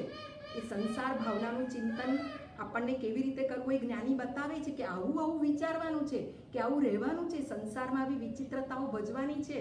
બધું આવું રહેશે, બધું આવું ભજશે. પણ મારે આમાંથી ઉપર ઉઠવાનું છે, આમાંથી બહાર નીકળવાનું છે. બહાર નીકળવાનો પુરુષાર્થ કરવાનો છે. બે ભિખારી મળ્યા. બે ભિખારી એકબીજા સાથે વાત કરતા હતા. એક ભિખારી કહે, હવે તો કંટાળી ગયો છું આ ભીખ માંગીને. કેવું છે બધું, જ્યાં જાઉં ને ત્યાં બધા હળે હળે કરે છે. અત્યારે તો ગ્લાસ પણ ઉતારતા નથી, કંઈ મારી સામું જોતા પણ નથી, ભીખ પણ નથી આપતા. હવે તો હું આમ ત્રાસી ગયો છું. તો પેલો બીજો ભિખારી એને કહે કે તો પછી આ ભીખ માંગવાનું છોડી દે ને, તું આમાંથી બહાર નીકળ ને. કે તો તરત જ એને આનો જવાબ આપીને કીધું, ના, આ તો બધું બરાબર છે, જેમ છે એમ છે. બોલો, આનાથી આ કેવો ટેવાઈ ગયો છે. આમાંથી બહાર નથી નીકળવું એને, અને બીજો માર્ગ નથી શોધવો. આમાં ને આમાં પડ્યા રહેવું છે કે આગળ વધવું છે કે નથી વધવું એનો વિચાર નથી કરવો. જે છે એ બધું બરાબર છે. આ પરિસ્થિતિને સ્વીકારી લીધી છે અને પોતાનું જીવન જીવે જાય છે. તો જીવન પછી કેવું જીવાશે? જીવનમાં વિકાસ કરવો છે તો શું શક્ય છે? બીજાને જોઈને જ, બીજાને આમ કરીને જ હું આમ વિચારું તો આ શું શક્ય છે? આવું બધું રહેવાનું. સંસારમાં તો આવું રહેવાનું કે આંધળી દળતી જશે ને કૂતરું ચાટશે. તો આંધળી દળે ને કૂતરું ચાટે તો કંઈક મળે આમાંથી? જે દળાઈ રહ્યું છે એ તો બધું જઈ રહ્યું છે. તો આમાંથી ઉપર ઉઠવાનું છે, વિચારવાનું છે કે આવું બધું સંસારમાં રહેવાનું છે, અહીંયા આ બધું ભજવાનું છે. હર પળે આવું બની શકે છે. જેને હું મારા માનું છું, મારા સમજું છું, એ બધા જ જે સમજું છું મારા, પણ એ પારકા બની શકે છે. ક્યારે મારા પોતાના પરાયા પારકા થશે મને ખબર નથી, પણ આવું બને છે ત્યારે સંસાર ભાવનાનું ચિંતન કરવાનું. વાલા વેરી બની શકે છે. પતિ આજે મને વફાદાર છે પણ કાલે બેવફા થઈ શકે છે. પત્ની આજે મને પ્રાણ પ્રિય સમજે છે પણ કાલે પરપુરુષ સાથે ભાગી જઈ શકે છે. આવું બને છે સંસારમાં. જોઈએ છે આપણી આસપાસ જ આવું બધું ભજી રહ્યું છે. આવી વિચિત્રતાઓથી ભરેલો સંસાર છે. તો જ્યારે લગ્ન કરીએ છીએ ત્યારે જ આ ચિંતન કરેલા હોઈએ. હું આ ભાવનાને શીખેલી જો દીકરી હોય તો એ પોતાના સાસરે જાય અને પછી કંઈક ભજે. આપણે એવું કહેતા નથી એની સાથે ભજે, પણ આ રીતે જો તૈયાર હોય જ દીકરી તો એને કોઈ દિવસ કંઈ પણ વાંધો ન આવે. તો આ સંસ્કાર આપવાના છે, આ ટ્રેનિંગ આપવાની છે. બેટા આવું ચિંતન કરવાનું છે, કરી લેવાનું છે કે કંઈ પણ બની શકે છે. જેમ વસ્તુ બગડી જાય છે તો વ્યક્તિ ન બગડી શકે, વ્યક્તિમાં ફેરફાર ન થઈ શકે. અને મારી આસપાસની કોઈ ન હોય, મારો પતિ મને કાયમ માટે વફાદાર જ રહે એવું શું હોવાનું છે? હું એને વફાદાર બનું. બસ એક જ વસ્તુ મારે પકડી રાખવાની છે કે આખું જગત ભલે આવું હોય, આખું જગત ભલે આવું હોય, આખા જગતમાં ભલે બધી વ્યક્તિઓ આવી બની જાય, પરંતુ હું એક આત્મા છું. તો મારો આત્મા બેવફાદાર નહીં બને, હું બિન વફાદાર નહીં રહું, હું આવું નહીં કરું, હું જૂઠું નહીં બોલું, હું નિંદા નહીં કરું, હું કોઈનું અપમાન નહીં કરું. તો આવા બની શકીએ છીએ. જગતને ન સુધારાય, જાતને સુધારાય. જાતને સુધારવાનો મહેનત કરવાની છે તો એ ઉપયોગમાં આવશે. જો બીજાને સુધારવા જઈશું તો એ મારી જે પ્રયત્ન કરી રહી છું એ બધો પ્રયત્ન ના કારગર નીવડશે. એનું કોઈ ફળ કે પરિણામ મળે કે ન મળે, તો હું સુધારી શકું કે ના સુધારી શકું, વાતને મને ને તમને જ્ઞાની આ સમજાવી શકે છે. જો આ ભાવનાનું ચિંતન કોણે બતાવ્યું છે? જ્ઞાનીએ જ બતાવ્યું છે. તો એ ભાવનાનું ચિંતન બતાવી શકે, પરંતુ તારે આ પરિસ્થિતિમાં આવું કરવાનું છે એ બધું એમને મને સમજાવ્યું. પણ જ્યારે પ્રસંગ ભજે, પતિ બેવફા નીકળે, ત્યારે ભાવના બીજી બાજુ અને હું બીજી બાજુ, તો એ મને સુધારી શક્યા? ના સુધારી શકે. મારી સમજણ, મારામાં રહેલી સમજણ જ મને ઉપયોગમાં આવે. જો આ સંસ્કાર પડેલા હોય તો જ એ મને વિચલિત ન કરી શકે, બાકી કોઈ મને સુધારી ન શકે. હું સ્વયં જ મને સુધારી શકું. તો મારે મહેનત મારા પર કરવાની છે. જગને સુધારવાની મહેનત કદી ન કરવી, સુધરે જો નિજ દ્રષ્ટિ, સૃષ્ટિ બને સુહાની. મથવું મૂકી દે માનવી, સમજણ કરી લે સાચી, સમજણ કરી લે સાચી, મૂકી બધી ઉપાધિ, મથવું મૂકી દે માનવી. કેવી સરસ સમજણ છે આ પંક્તિમાં. તું બધી મથામણ મૂકી દે. તું જગને સુધારવાની મહેનત ન કરતી, તું જાતને સુધારવાનો પ્રયત્ન કર. જો જાત સુધરશે, સમજણ સુધરશે, તો આખું જગત કેવું છે? સુંદર મજાનું છે. દરેક વ્યક્તિ સારા છે. મારા તે બધા સારા છે. બધું જ સરસ છે. સૃષ્ટિ સુહાની છે. તારી દ્રષ્ટિથી નિહાળ. તે લીલા ચશ્મા પહેર્યા છે, તારા ચશ્માને ઉતારી દે. આ તારા ચશ્મા સમજણ વગરના છે, લીલા કલરના છે એટલે તને બધું લીલું દેખાય છે. મને તો બધું લીલું જ દેખાય છે, પણ તારા ચશ્મા લીલા કલરના છે, લીલા રંગના છે. સૃષ્ટિ તો જેવી છે ને એવી જ છે. માટે તું સમજણના સાચા ચશ્માને ચડાવ અને પછી તું સૃષ્ટિને જો તો આ બધા જ સારા છે. તે આવા ચશ્મા પહેરે છે, તારી સમજણ સાચી કર ને સમજણના સાચાને સારા ચશ્મા પહેરી લે. આંધળી દોટ મૂકી રહ્યા છીએ, આ સંસારમાંથી સુખ મેળવવાનો પ્રયત્ન કરી રહ્યા છે, પણ જો આ ભાવના, આવી ભાવનાનું ચિંતન નહીં પડેલું હોય તો આ સૃષ્ટિ આપણને બદસુરત જણાશે. તો નથી આવી જણાવવા દેવી. તો સંસાર ભાવનાને શું કરવાનું છે? બરાબર સ્થાપિત કરવાની છે. નહીંતર તો સંસાર આ જ રીતે, સંસારમાં આ જ રીતે ખૂંપેલા રહીશું કે સંસાર બરાબર ક વત્તા ખ વત્તા ગ. ક એટલે કમાવું, ખ એટલે ખાવું અને ગ એટલે ગુમાવવું. બસ કમાવું, ખાવું ને ગુમાવવું. સંસારનો, જીવનનો સરવાળો આ જ બન્યો રહેશે. તો સંસારમાંથી સુખ પ્રાપ્ત નહીં થાય. સંસારમાંથી સુખ પ્રાપ્ત કરવું છે, અહીંયા જ રહેવાનું છે. અહીંથી કંઈ આપણે પેલા કહીએ છીએ કે દેવલોકમાં જતા રહ્યા તો નથી જઈ શકવાના. અહીંયા કંઈક સારા કર્મો કરીશું તો જઈ શકીશું. તો અત્યારે તો ક્યાં છે? અહીંયા જ છે, અહીંયા જ બેઠા છીએ, અહીંયા જ છે. તો અહીંથી ઉપર ઉઠવું છે. તો આ ભાવનાનું ચિંતન કરવું પડશે કે નિત્ય મારો આત્મા છે અને આત્માના ગુણો જ મને શરણભૂત બની શકે. આ સંસારમાં મારે કંઈક કરવું છે, સંસારથી વિરમવું છે, સંસારનો પાર પમાડવો છે, સંસારથી પાર પામવું છે અને કંઈક આગળ વિકાસના પંથે જવું છે. કારણ કે જન્મ છે તો મૃત્યુ છે જ. અહીંથી ખસવાનું જ છે, ગમે તેટલું માનું. પણ આ શરીર પર કરચલી પડવાની છે, વૃદ્ધત્વ આવવાનું છે. ગમે તેટલો રોગ ના આવ્યો પણ વૃદ્ધત્વ પણ એ મારા મરણનું કારણ બની શકે છે. કેટલા વર્ષો અહીંયા ટકવાનું છે? તો આગળ જવાનું જ છે, આગળ જવાનું જ છે, આગળ વધવાનું જ છે. તો શું કામ ગુણોને શરણભૂત કરીને હું આગળ ન વધું? આગળ વધીએ. ચોથી ભાવના છે એકત્વ ભાવના. એકત્વ ભાવના જુઓ, આમાં જ એનો અર્થ સમાઈ જાય છે. અનિત્યતામાં નિત્યતા, અશરણમાં શરણતા, અને સંસાર ભાવનામાં સંસાર કેવો વિચિત્રતાઓથી ભરેલો છે, સંસારનું સ્વરૂપ શું છે, સંસાર કેવો છે, મારે આ સંસારમાં વિચિત્રતાઓ વચ્ચે રહીને કેવી રીતે આગળ વધવાનું છે, એ જ ચિંતન એમાંથી ઉદ્ભવે છે. એના નામમાંથી જ આપણે આગળ વધી શકીએ. એકત્વ ભાવના. એકત્વ, ત્વનો અર્થ તો મને ને તમને ખબર છે. ત્વ એટલે હોવાપણું, એકનું હોવાપણું. આવો વિચાર ચિંતવો, એક આત્માની સ્વતંત્રતાનો વિચાર ચિંતવો, એનું નામ છે એકત્વ ભાવના. એકલાપણા. જાણીએ જ છીએ કે જીવ એકલો આવ્યો છે ને એકલો જ જશે. હા, તો એકલો જ આવ્યો છે ને એકલો જ જવાનો છે, પણ સાથે શું લઈ જઈ શકાય છે? સાથે જે લઈ જઈ શકાય એની સમજણ, એ સાથે આ જે સમજણ છે એ સાથે લઈને શું જીવન જીવીએ તો એ સાથે ન લઈ જઈ શકાય? ચોક્કસ લઈ જઈ શકાય છે. તો એકત્વ ભાવનામાં એકલાપણાનો વિચાર ચિંતવવો. હું ને તમે માનીએ છીએ કે હું એકલો નથી, સાથે મારા પતિ છે, જોઈન્ટ એકાઉન્ટ છે મારું. તો જોઈન્ટ એકાઉન્ટ ક્યાં સુધી કામમાં લાગશે? આપણે આધ્યાત્મના 6 બોલમાં સમજી ગયા છે ને, 6 બોલને જ ધ્યાનમાં રાખવાના છે કે આત્મા છે, આત્મા નિત્ય છે, આત્માને શુભાશુભ કર્મ છે, શુભાશુભ કર્મનો કર્તા ને ભોગતા હું છું, એટલે કે મારો આત્મા છે.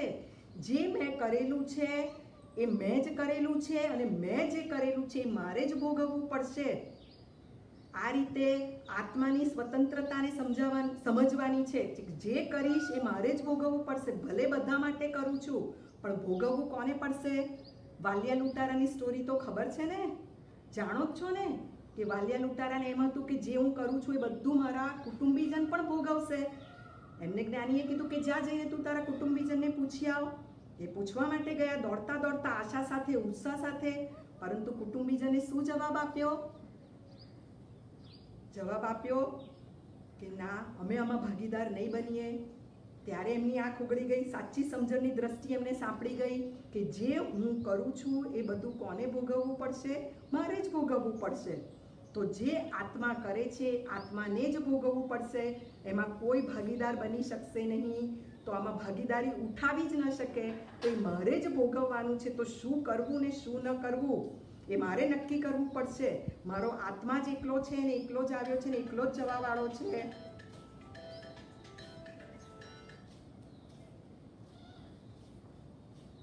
તો આ બધું મારે ન જોઈતું હોય તો આ એકત્વ ભાવનાનું ચિંતન, આવા સંસ્કારને છેક સુધી લઈ જવાના છે. અને 6 બોલને જબરજસ્ત ઘૂંટી લેવાના છે કે મારો આત્મા જ મારો મિત્ર બની શકે. જો હું મારા આત્માને સમજણ સહિત એને મળેલા મન વચન કાયની પ્રવૃત્તિ કરું, આત્મા માટે એવી પ્રવૃત્તિ, શુભ પ્રવૃત્તિ કરું, તો એ રૂપે મારો આત્મા જ મારો મિત્ર બનશે. અને જો હું આ સંસારની વિચિત્રતાઓથી હું આડો થઈ જઈશ, એટલે કે આ સમજણ ભરેલો નહીં રહું, તો એ જ મારો દુશ્મન બનશે. હું શુભ ભાવમાં નહીં ટકું અને અશુભ ભાવમાં જતો રહીશ, મન વચન કાયનો અવળો ઉપયોગ કરી બેસીશ, તો મારો જ આત્મા મારા માટે દુશ્મન બની જશે. તો મારે મારા મિત્ર બન્યા રહેવાનું છે, નથી કે નહીં, બલકે નહીં કે દુશ્મન. તો મિત્ર બનવા માટે મારે આ સમજણ ભરેલા રહેવું પડશે કે હું અને મારા સિવાયનું જે બધું જ છે એ બધું જ મારાથી જુદું છે. આ હું એક, મારો આત્મા અને મારા આત્મિક ગુણો જ એ મારા રહેલા છે. આત્માને જ આ બધું જે કરેલું છે તે જ એનો બાંધનાર છે અને તેને જ બધું ભોગવવું પડશે. અને એકમાં શાંતિ છે. એકથી વધારે ભેગા થાય છે ત્યારે શું થાય છે? કોલાહલ થાય છે. જો એક બંગડી હાથમાં નાખેલી હોય તો એ ખણકાર કરે છે. એક બંગડીનો અવાજ નથી, પણ એક બંગડી સાથે એક બીજી બંગડી પહેરી લીધી અથવા બીજી અનેક બંગડી પહેરી લીધી તો એ શું કરશે? અવાજ કરશે, ખણકાર કરશે, રણકાર કરશે. તો જ્યાં એક છે ત્યાં શાંતિ છે, એકમાં શાંતિ છે, એકમાં સમાધાન છે. તો બને ત્યારે મારે આ સમજણ ભરેલા કંઈ પણ પરિસ્થિતિ ભજે ત્યારે મારે શું સમજવાનું છે કે એકમાં શાંતિ છે. ક્વોરન્ટાઇન થવાનો સમય આવે ને ત્યારે આ ભાવનાનું ચિંતન કરવાનું કે એકલો છું, એકલો જ આવ્યો છું અને એકલો જ જવાનો છું અને એકમાં જ શાંતિ છે. તો એકમાં આવી શાંતિ છે તો સમાધાન મળશે.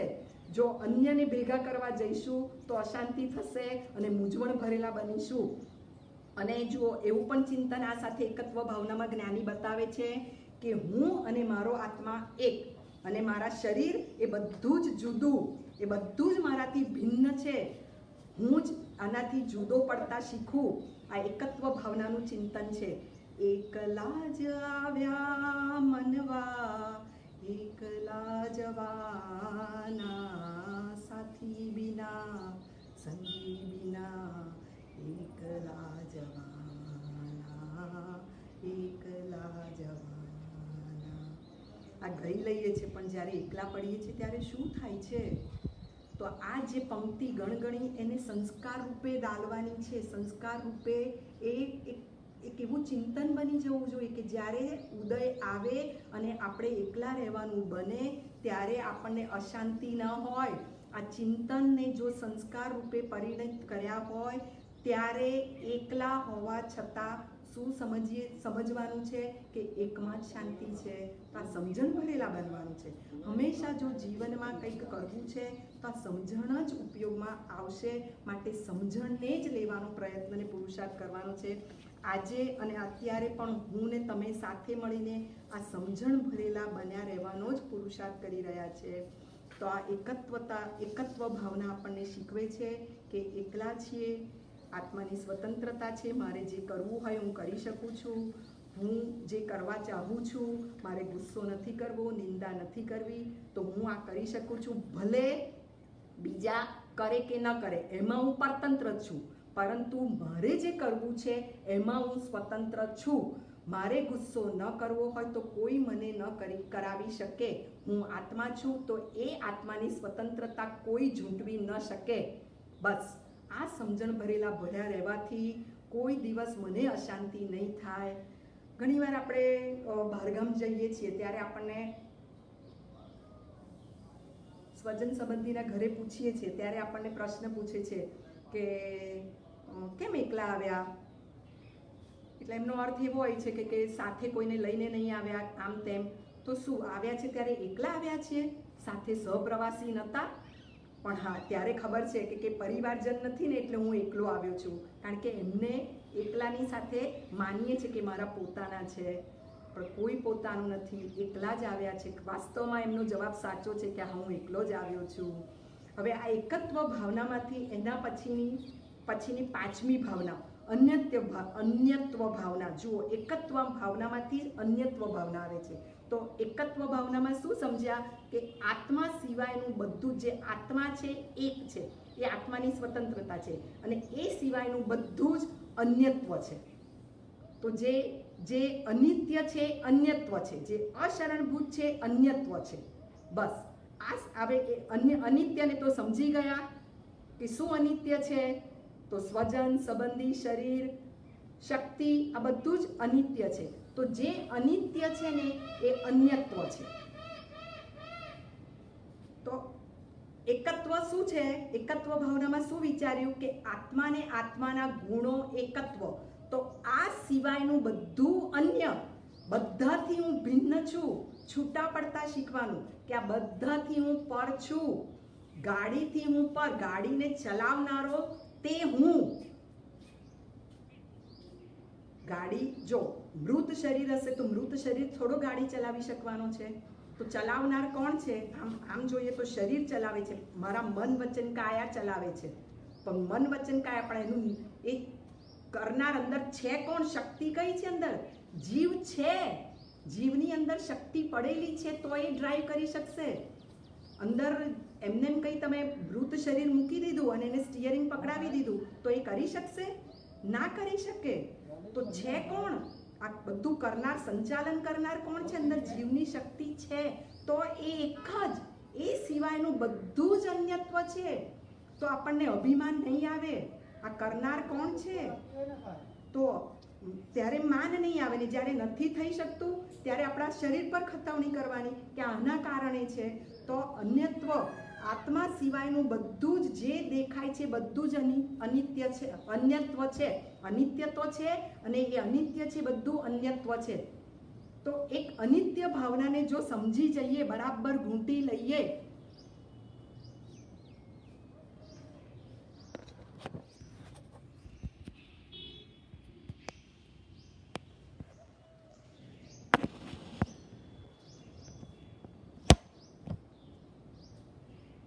આવે છે અવાજ બેન? હવે અવાજ ધીમો આવે છે એમ કહે છે, તો અવાજ હવે બરાબર આવે છે?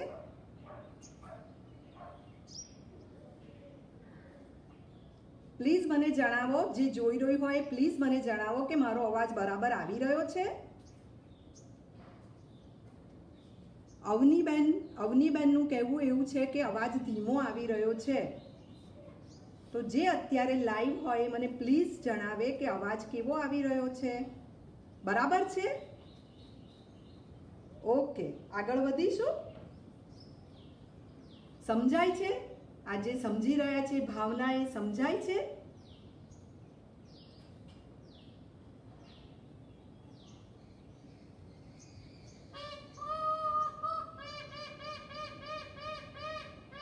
Very good, very good, very good. આપના પ્રતિસાદ બદલ ખૂબ ખૂબ આનંદ થાય છે. Yes yes yes yes yes. આગળ વધીએ.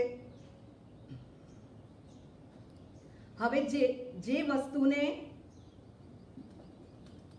Okay okay okay okay okay જે વસ્તુને મારી પોતાની મેં માની છે અને મારી પોતાની માનીને હું એનો ઉપયોગ કરું છું, હવે જો તૂટી જશે તો શું થશે? હું તૂટી જઈશ.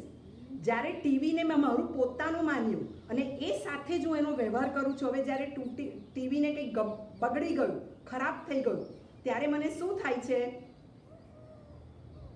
ખેદ થાય છે. હું ચિંતિત થઈ જાઉં છું કે કેમ આવું બન્યું, કારણ કે એને મેં મારું પોતાનું માન્યું.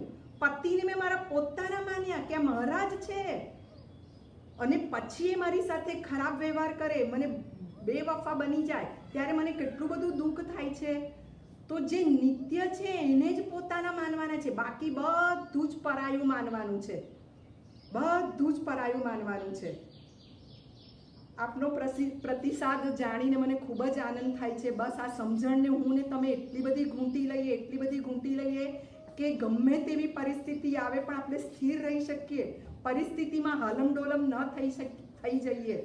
બસ આ સંસ્કારને, આ 12 ભાવના જુઓ, 6 બોલ, અધ્યાત્મના 6 બોલથી શરૂઆત થઈ હતી અને અંતિમ શિક્ષા છે એને જીવનમાં યાદ રાખવાની છે. પહેલા 6 બોલને ઘૂંટ્યા હતા અને અંતિમ ભાવનાનું ચેપ્ટર છે.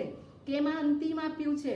કારણ કે આ ભાવના એક સમજણ છે. આ સમજણને બરાબર જીવનમાં મેળવવાથી, આ સમજણનું મેળવણ જો જીવનમાં મેળવીશું ને તો જ જીવનમાં જમાવટ થશે. નહીતર આ બધું દહીં જામેલું ખડબા જેવું દહીં હોય તો કેવું ખાવાની મજા આવે છે, પણ ફોદા પાણી જેવું દહીં હોય તો જો આ સમજણ નહીં હોય ને તો જીવન પણ ફોદા પાણી જેવું જીવાશે, જીવનમાં મજા નહીં આવે, ચડતી ને પડતી થયા જ કરશે, કભી ઉપર કભી નીચે. તો સંસાર આવો છે ચડતી પડતી વાળો, પણ સમજણ ભરેલા આવીશું તો માત્ર ચડવાનું, પડવાનું નહીં, માત્ર ચડવાનું. નહીતર તો અહીંયા ઘડીમાં સુખ ને ઘડીમાં દુઃખ. આવું થયું તો ટીવી સારું રહ્યું તો સુખી, બધું બરાબર રહ્યું તો સુખી, અને પાછું કંઈક બગડ્યું, કંઈક તૂટ્યું, કંઈક આમ બન્યું, સંયોગો કંઈક ભજ્યા તો પાછા હલમ ડોલમ. તો એવું કરવાનું છે, તો એવું તો બધું બનવાનું જ છે. આવી પરિસ્થિતિ તો આવી જ શકે, જે સંયોગ છે એમાં ફેરફાર તો થઈ શકે, બધી પલટાતી પર્યાયો છે, પરિવર્તન થઈ રહ્યું છે. યુવાનો પણ ઘરડા થાતા, નિરોગી રોગી થઈ જતા, સુંદર મુખડા બેડોળ થતા, પડછંદો ઢીલા પડતા, પળપળ પલટાતી પર્યાયો, તેની મમતા શા માટે? શાશ્વત તપતો આત્મા નિજનો, ઉપેક્ષા ભઈ શા માટે? આત્માની ઉપેક્ષા નથી કરવાની, આત્માને તો હંમેશા સેન્ટરમાં રાખવાનો છે. પહેલો જ બોલ, પહેલી જ શિક્ષા શીખી ગયા છે કે હું આત્મા છું, તો જે પણ કંઈ કરું આ મારી સાચી ઓળખાણને મારે ભૂલવાની નથી. આ બધું જો ધ્યાનમાં રાખ્યું હશે, આ બધું જો સમજણમાં રાખ્યું હશે તો બીજું બધું જે શીખેલું છે ને ઉપયોગમાં આવશે. નહીંતર સુખી થવાની ચાર ચાવી બોલો ક્યાંથી ઉપયોગમાં આવશે? નહીં આવે. કારણ કે મારે શું કામ આવું અનિંદક, એ મારી નિંદા કરે છે તો મારે નિંદા કરવાની ને. ભાઈ એ ભલે તારી નિંદા કરે, તું આત્મા છું, તું નિંદા કરીશ તો તારું બગડી જશે. એ બગડે, એ નિંદા કરીને બગડે એટલે તારે બગડવું શું જરૂરી છે? ના, મારે નથી બગડવું, હું આત્મા છું, મારે અહીંથી જવાનું છે. તો જવાનું છે તો જે સાથે લઈ જાય એના પટારા બાંધવાનો પ્રયત્ન કરવાનો છે, એના પોટલા બાંધવાના છે.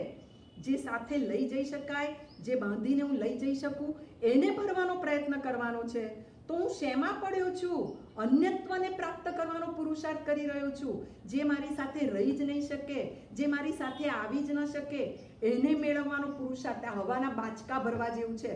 બોલો, હવાના બાચકા ભરી શકીએ? હવાથી પેટ ભરી શકીએ? અને કરીએ છીએ શું?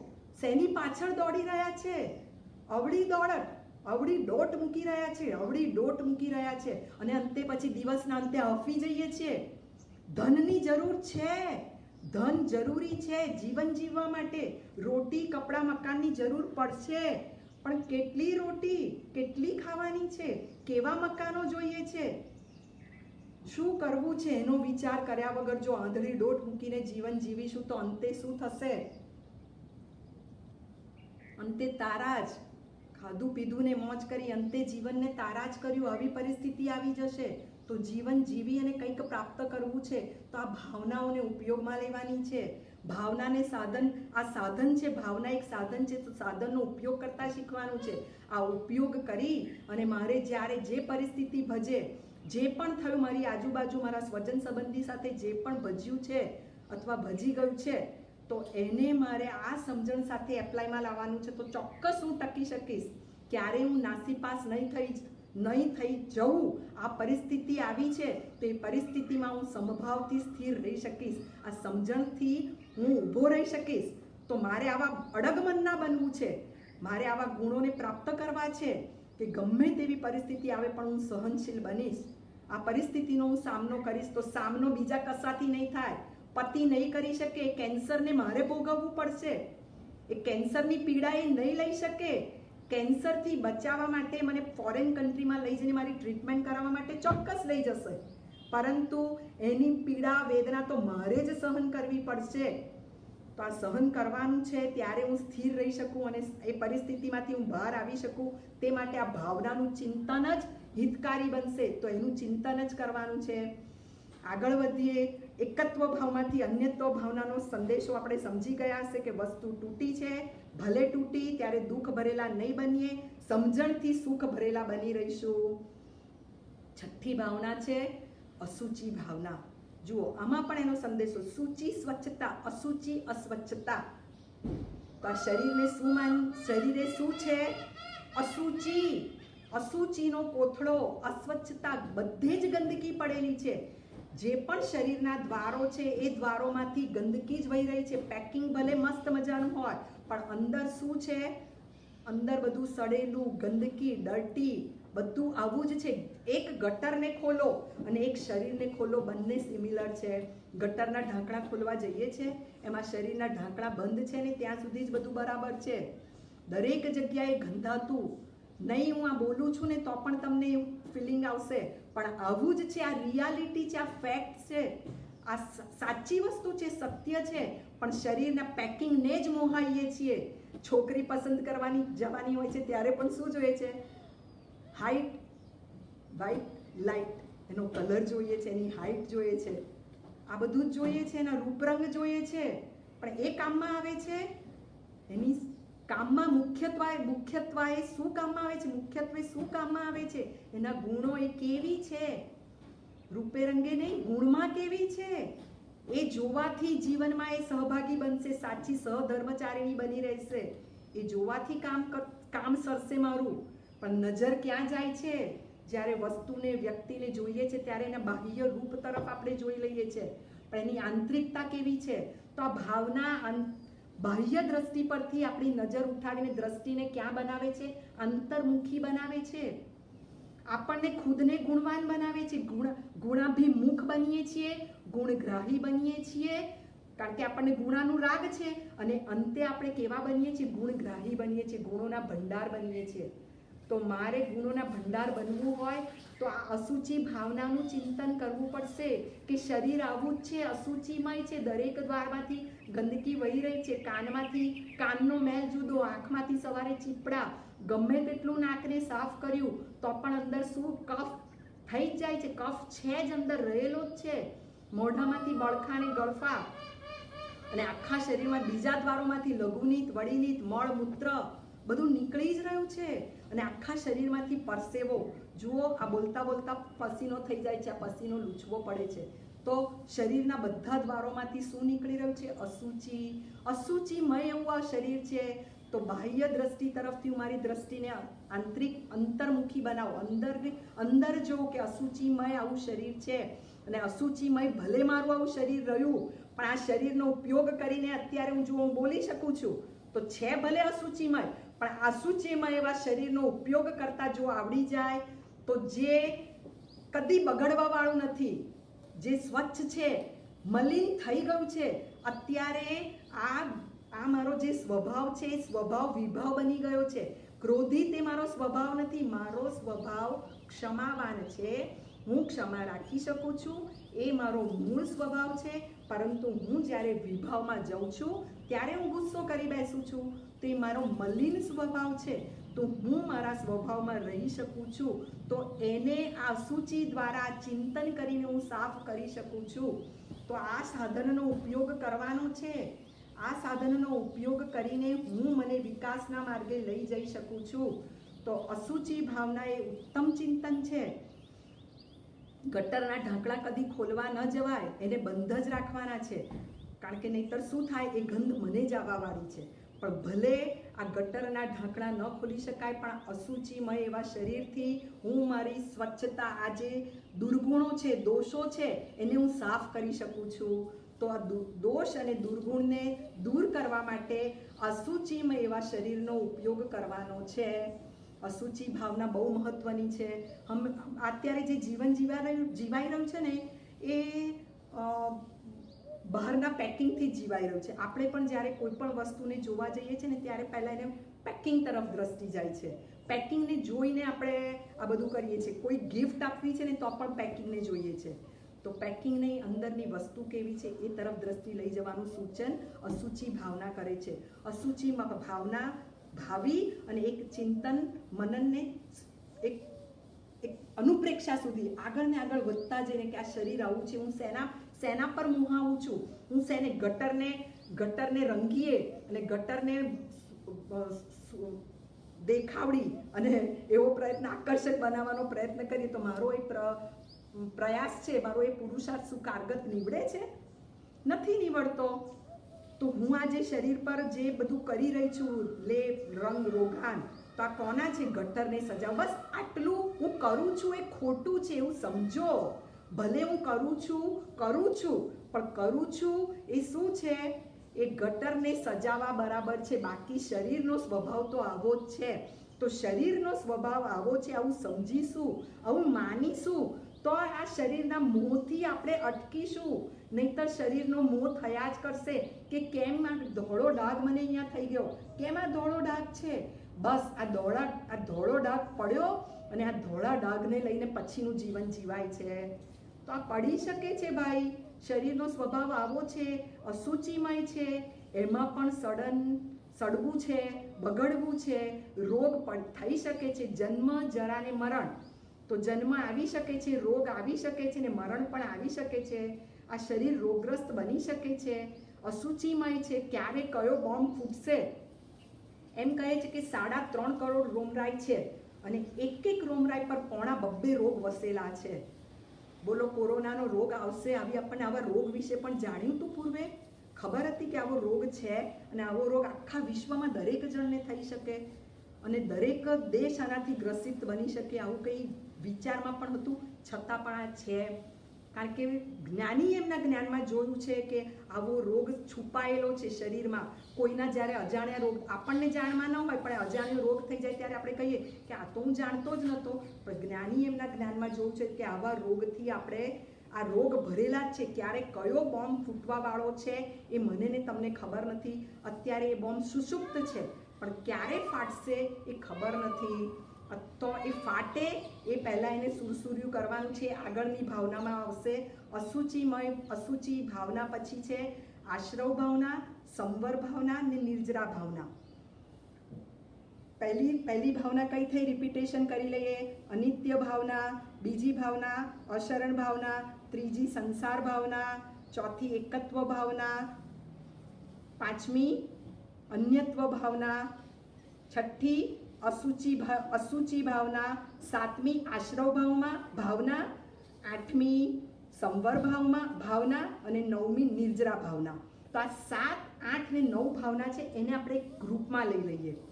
આશ્રવ છે ને ત્યાં જ સંવર ભાવના છે કે આશ્રવ ભાવના છે એ 7મી ભાવના છે. આશ્રવ એટલે આવવું.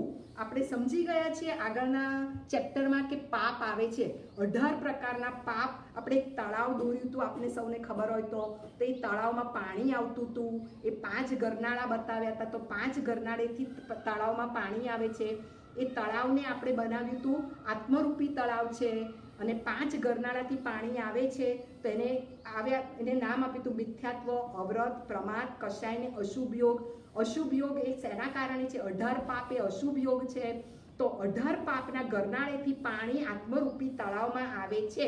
તો આત્મરૂપી તળાવમાં 18 પાપ રૂપી ગરનાળેથી પાણી આવવું, આવો વિચાર કરવો, એનું નામ છે આશ્રવ ભાવના. આશ્રવ એટલે આવવું. કર્મરૂપી પાણીનું આત્મરૂપી તળાવમાં આવવું, આવો વિચાર કરવાનો છે કે હું આવા મનથી આવા વિચાર કરીશ તો પાણી આવશે. હું વચનથી આવું અશુભ બોલીશ તો પણ કર્મરૂપી પાણી આવશે. અને હું કાયાથી કોઈ પણ અશુભ પ્રવૃત્તિ કરીશ, જે ન કરવા જેવા કાર્ય છે એ કરીશ તો પણ પાણી આવશે. અને યાદ હશે કે આપણે 18 પાપને ગુણ્યાતા મન, વચન, કાયા વડે. કારણ કે જે 18 પાપ થાય છે એ મનથી, વચનથી અને કાયાથી થાય છે. બરાબર. હવે એને ગુણ્યાતા બીજા 3 વડે. યાદ છે શું હતું? કરવું, કરાવવું અને અનુમોદવું. બરાબર. એટલે 162 પ્રકારે પાપ થાય છે એવું આપણે સમજ્યા હતા. બધાએ સરસ જવાબ પણ આપ્યા હતા પરીક્ષામાં. તો 162 પ્રકારે સૂક્ષ્મ રીતે આ વાત છે, પણ હા, વાત તો આમ જ છે, સત્ય તો આમ જ છે. વાસ્તવિકતા સ્વીકારવી પડશે કે મેં તો એને માર્યું નથી, પણ મનથી વિચાર કર્યો તો ને મારવાનો, તો પણ પાપ આવે છે. તો આ ઘરમાં હું બેઠી છું તો તમને આ બાજુ મારે બારી છે જ્યાં પડદો છે, તો એ પડદાને મેં બંધ કર્યો છે. તો અત્યારે પડદો બંધ છે તો એટલો કચરો ત્યાંથી આવતો નથી. તો આ બારીને મેં બંધ કરી છે તો કચરો નથી આવતો. તો કચરો આવે છે ક્યાંથી? બારી બારણામાંથી. તો આ બારીમાંથી કચરાનું આવવું એને આશ્રવ કહેવાય. અને જે આમે આવતો કચરાને રોકવા માટે મેં શું મૂકી દીધું? પડદો મૂકી દીધો. તો એનું નામ છે સંવર. તો આવું ચિંતન કરવું કે મારે 18 પાપથી શું કરવું છે? મારે આત્મરૂપી તળાવમાં કર્મરૂપી પાણીનું આવવા નથી દેવું, એટલે મારે ત્યાં ગરનાળા બનાવી દેવા છે. જાગૃતિ હશે તો જ આ શક્ય બનશે. બરાબર ને? સાવધાન નહીં હોઈએ. જ્યારે હમણાં વરસાદની સિઝન હતી અને એકદમ અચાનક વંટોળ આવી જતો હતો અને બારી બારણા ખુલ્લા હોય તો એક બારીનો દરવાજો બંધ કરવાનો રહી ગયો હોય તો ત્યાંથી કચરો આવી શકે છે કે નહીં? તો આવી શકે છે. તો શું કરવાનું છે? મારે જાગૃતિ રાખીને બધા જ બારી બારણા ચેક કરી લેવાના હતા કે વંટોળ તો આવ્યો છે, તો વંટોળ આવ્યો છે એટલે કચરો તો ચોક્કસ આવવાનો જ છે ઘરમાં. તો ઘરમાં કચરો આવવા નથી દેવો. આવું જો મારા મનમાં હતું, આ સંસ્કાર હતા, તો મેં કેવા તરત જ બારી બારણા બંધ કરી દીધા. બોલો, કોઈએ કહેવું પડ્યું? કોઈએ મને શીખવાડવું પડ્યું? કોઈ શીખવાડતું નથી. ખબર છે કે બારણા ખુલ્લા હશે, બારીઓ ખુલ્લી હશે તો કચરો તો આવવાનો જ છે. પરંતુ એવી ખબર નથી કે જો આ આત્મરૂપી બારી બારણા ખુલ્લા હશે, આ 162 બારી બારણા ખુલ્લા હશે તો મારા આત્મરૂપી ઘરમાં કચરો આવવાનો છે. આ સંસ્કાર પાડવાના છે, આ ભાવના છે, આ શિક્ષાને પ્રાપ્ત થવાનું છે. ગમે તેવી શિક્ષા શીખી લીધી, ગમે તેટલા MBA થઈ ગયા, ડોક્ટર વકીલ થઈ ગયા, પણ ડોક્ટરને પણ ખબર નથી, ડોક્ટરને પણ કોરોના થઈ ગયો. પણ જો ડોક્ટરને આ સમજણ નથી, આ સમજણ ભરેલા નહોતા, તો તેઓ પણ નાસીપાસ થઈ ગયા છે. ને ડોક્ટરના પણ નાસીપાસ થવાથી અથવા ન થવાથી કે બીજા કોઈ પણ કારણસર એ ટકી નથી શક્યા અને કેટલાય ડોક્ટરના મૃત્યુ થઈ ગયા છે. તો સમજણ ભરેલા હોય, જો સમજણ ભરેલા હોય, મજબૂત હોઈએ, તો ગમે તેવા અનુભવ્યું છે, કેટલાયના અનુભવો જાણ્યા છે કે તમને આમાં શું અનુભવ્યું, શું વિચાર કર્યા, શું ચિંતન કર્યું. તો ઘણાનું મનોબળ મજબૂત હતું, તો એવો કોરોનામાંથી હેમખેમ પાર નીકળી ગયા. આગ હતી, આગમાંથી બધાને પસાર થવાનું હતું, તો ઘણા વધારે દાઝી જાય. પણ કોઈને એની સમજણ હોય તો સંકોરીને આગમાંથી બચતા આવડતું હોય તો સંકોરી નીકળી જાય, તો વગર દાજે પણ નીકળી ગયા છે. પાછા એવા ને એવા અડીખમ નવી શક્તિ સાથે પ્રસ્તુત થયા છે. તો આવું પણ બધું ભજી શકે છે. તો મારે મારા આત્મરૂપી ઘરમાં 18 પાપરૂપી કચરો અને કચરાના પરિણામે કર્મ આવે છે. આપણે કહીએ છીએ ને કે કર્મ જ ને કારણે શું થાય છે? આ પાપના કારણે, આ પાપ કર્યા, ક્રિયા કરી, મન વચન કાયની ક્રિયા કરી, એ કર્મને જન્મ આપે છે. ક્રિયા જ કર્મની જનની છે. તો 18 પાપ કરીશ, અશુભ પ્રવૃત્તિ કરીશ, મન વચન કાયને અશુભમાં પ્રવર્તાવીશ, તો જ મને શું આવશે? મને પાપ બંધાશે અને આ કચરો મારા આત્મા તરફ આવશે. તો મારે હવે આ કચરો આવવા નથી દેવો. તો બારી બારણાને મારે શું કરી દેવાના છે? બંધ કરી દેવાના છે. એ છે સંવર ભાવના. અટકાવવું, આવતા કર્મને અટકાવવા, બારી બારણા બંધ કરવા, આત્મરૂપી તળાવમાં પાણી ન આવે માટે ગરનાળા મૂકી દેવા, એનું નામ છે સંવર. તો સંવર સમજી ગયા, આશ્રવ સમજી ગયા. કારણ કે આ કચરો આવશે તો મને કર્મ બંધાશે, અને આ કર્મ બંધાશે તો શુભાશુભ કર્મનો કર્તા અને ભોગતા હું છું. મારે જ ભોગવવું પડશે. શા માટે કચરો આવવા દેવો? કચરો આવ્યા પછી કચરાને સાફ કરવું એ ડાપણ ભરેલું છે. ડાપણ ભરેલું તો શું છે? કચરાને જ ન આવવા દેવો. માટે કચરાને ન આવવા દેવો તો પહેલેથી જ સાવધાની રાખીને બારી બારણાને બંધ ન કરી દઈએ, પછી સાફ કરવા બેસાય, એ તો મૂર્ખામી ભરેલું બનશે. તો મારે આવા મૂર્ખ બનવું, એવા કાર્ય કરવા નથી. માટે સમજણપૂર્વક, સાવધાનીપૂર્વક, જાગૃતિપૂર્વક સમજણ રાખીને આ બારી બારણાને મારે કચરો આવવાનો છે. આ ગુસ્સે થયા છે, મારે ગુસ્સે નથી થવાનું, મારે આ બારીને ખોલવી નથી. બરાબર આ સમજણ ભરેલા રહીને, ભલે એવો એલફેલ બોલી રહ્યા છે, એમને ભાન નથી કે તેઓ શું બોલે છે. એમને ચૂકી ગયા છે કે આવું ન બોલાય. એવો ચૂકી ગયા છે, પણ હું ન ચૂકું. એ વખતે હું સાવધાની રાખું. જો બારી બંધ નહીં કરું તો કચરો આવી જશે, અને કચરો આવી જશે, શેનો કચરો? કે હું પણ ગુસ્સા ભરેલા વચનો બોલી જઈશ. માટે મારે આ બારી ખોલવી નથી, બારીને બંધ જ રાખવાની છે. આ જીભ છે જ નહીં. મને બોબડા હોય બોલી શકે, કોઈ ગુસ્સો કરે તો બોબડા બોલી શકે, ખાલી આમ કરીને એ પ્રવૃત્તિ કરી શકે, પણ વચનથી તો મૌન રહેવું જ પડે છે, કારણ કે જીભ નથી. તો સામેની વ્યક્તિ જ્યારે આવી પ્રવૃત્તિ કરે ત્યારે મારે જાણે જીભ જ નથી, કારણ કે મારે આવો કચરો નથી આવવા દેવો. એ સંસ્કારને બરાબર અંદર એનું રોપણ કરી દીધું છે. આ ફિટ છે, ખબર છે કે કચરો આવશે, માટે મારી બારી બંધ જ રાખવાની છે. બરાબર આ સંસ્કાર ફિટ હશે તો કદી પણ આપણે સામેની વ્યક્તિ જે કરી રહી છે, વાંદરો ગમે તેવું કરે, વાંદરો બચકા ભરવાનું પ્રવર્તન કરે, આપણે કે આમ દાંતિયા કાઢે કે ગમે તે કરે, પણ મારાથી એવું કરાય? કરીએ છીએ. એ સંસ્કાર બનેલા છે કે વાંદરો આવું કરે, મારાથી આવું ન કરાય. તો આવા સંસ્કારને મારે ને તમારે પ્રાપ્ત થવાનું છે. એ શું છે? આશ્રમ ને સંવર ભાવના. હવે નિર્જરા ભાવના. તો નિર્જરા ભાવનાને તો કાલે જ આપણે બહુ સરસ રીતે સમજી ગયા છે. કાલે જે તપ વિશે માહિતી, 12 પ્રકારના તપનું સ્વરૂપ જાણ્યું ને, આવું ચિંતન કરવાનું કે આ તપ કરવાથી, આ ઈચ્છાઓને આવતી અટકાવવાથી, આ ઈચ્છાઓ જ મારા માટે દુઃખની જનની છે. ઈચ્છાઓ જ દુઃખને જન્મ આપે છે. માટે મારા જીવનમાં 12 પ્રકારના તપને વણી લેવાના છે. હવે આ જીભને કહી દેવાનું છે, શટ અપ, તારું નહીં ચાલે. આજે મારે આ તપ કરવું છે, તું કહીશ એ નહીં ખવાય. હું નક્કી કરીશ કે મારે શું ખાવું છે. ભાણામાં બેસતા પહેલા હું નક્કી કરીશ કે મારે આ વસ્તુ નથી ખાવી. તને બહુ મન થશે, તને બહુ ઈચ્છાઓ થશે, તને આ ખાવાની ઈચ્છાઓ જાગશે અને તું સ્વતંત્ર છું, તારી પાસે એવી શક્તિ પણ છે કે પૈસાથી પણ તું એવી વસ્તુઓ લાવીને ખરીદીને તું ખાઈ શકે છે, તું કરી શકે છે. પણ તારે શું કરવાનું છે? તારે ખાવાનું નથી, તારે એ આવતી ઈચ્છાઓને અટકાવવાની છે કે આજે તો આ નહીં જ મળે, આજે મારે આનાથી ચલાવી લેવાનું છે, કારણ કે આ તપ કરવાથી મને આવો ફાયદો મળવાનો છે.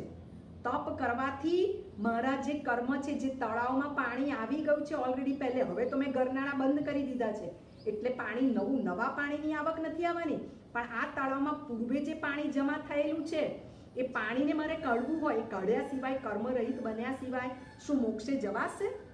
નથી જવાવાનું. તો મારે શું કરવું પડશે? આ કર્મરૂપી પાણીને ઉલેચવું છે. તો અહીંયા એક પંપ મૂકવો પડશે, એવી મોટર મૂકવી પડશે જે પાણીને ભભ કરીને બહાર કાઢી લે. અથવા ત્યાં સૂર્ય હોય તો સૂર્યથી પણ જે જમીન થોડા દિવસ પહેલા બધી ભીની કાદવ કીચડવાળી હતી એ સૂર્યના તડકાથી જો કેવી સુકાઈ ગઈ છે. તળાવો પણ થોડું પાણી શોષાય છે, પાણીની બાષ્પીભવન થાય છે, તો એ પાણી પણ સુકાશે. તો મારે આ તપ કરીને જે કર્મરૂપી પાણી છે એ શું કરવાનું છે? સૂકવવાનું છે.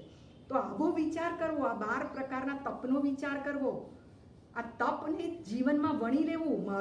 મારું એક પણ ભોજન તપ વગરનું ન જાય, હું કંઈ પણ કરી શકું. આટલા બધા દ્રવ્યો, હું આજે ચટણીને, લીલી ચટણીને ન છોડી શકું, ભલે મેં ગળી ચટણી લીધી છે પણ આજે લીલી ચટણી નહીં લઉં. મારે મરચાં, પાપડ, અથાણું, કેટલા બધા દ્રવ્ય છે, શું એક વગર ન ચલાવી શકું?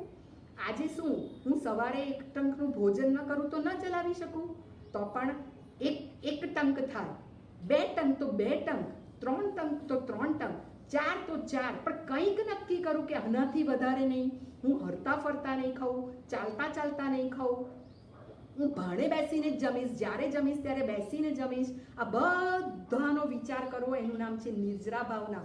કેટલા બધા કર્મથી ભરેલા છીએ હું ને તમે, અને ખાલી કરવા છે આ કર્મને, સ્ટોક ખાલી કરવો છે. તો સ્ટોક ખાલી કરવું છે, દેવામુક્ત થવું છે.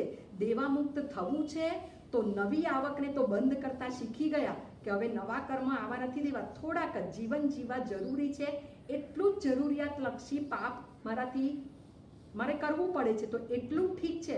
પણ એ સિવાય જે અધિક છે હવે બંધ થઈ ગયું છે, અને જે જૂનું છે એને પણ આ તપ દ્વારા હું સૂકવું છું.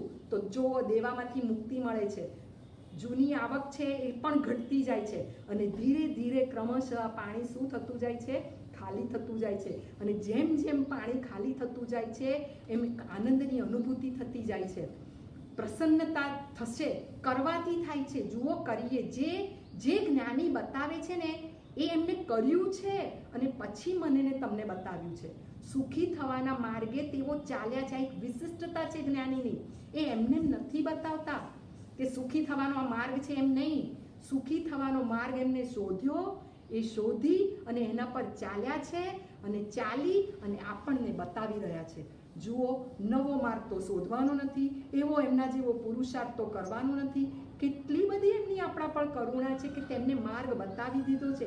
ફક્ત તે માર્ગે આચરણ કરવાનું છે, ચાલવાનું છે, કરવાનું છે, અને એ માર્ગને સાચો માનવાનો છે. ભલે આ માર્ગ અહીંયા સુધી પહોંચાડે છે પણ અહીંથી મારે શરૂઆત કરવાની છે.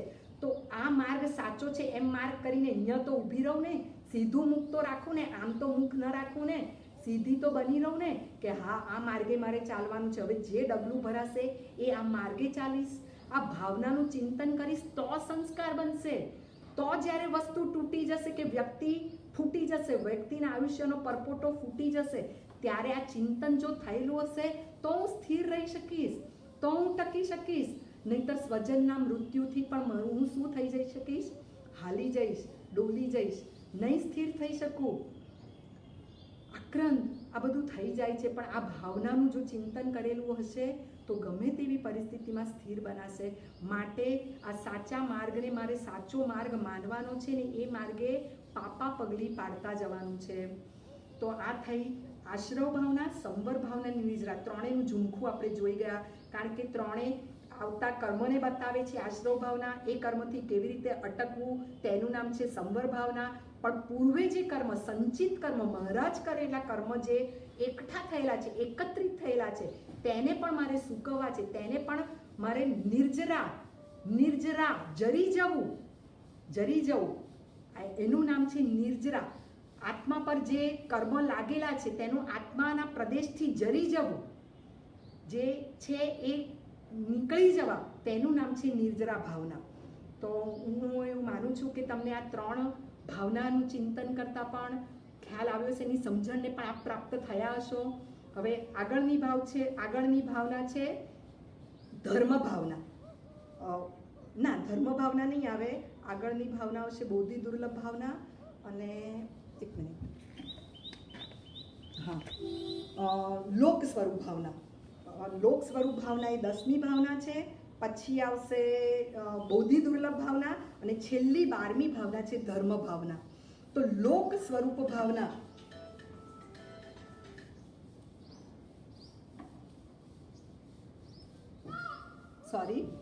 લોક સ્વરૂપ ભાવના, તો હું ને તમે જે લોકમાં રહી રહ્યા છે તે લોકના સ્વરૂપનો વિચાર કરવો, એનું નામ છે લોક સ્વરૂપ ભાવના.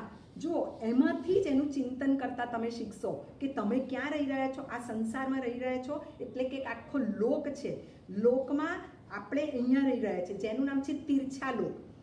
એની ઉપર એક ઉર્ધ્વ લોક છે કે જ્યાં જીવ જઈ શકે છે. જેવા કર્મ કરે એ પ્રમાણે જીવનું ગમન થવાનું છે.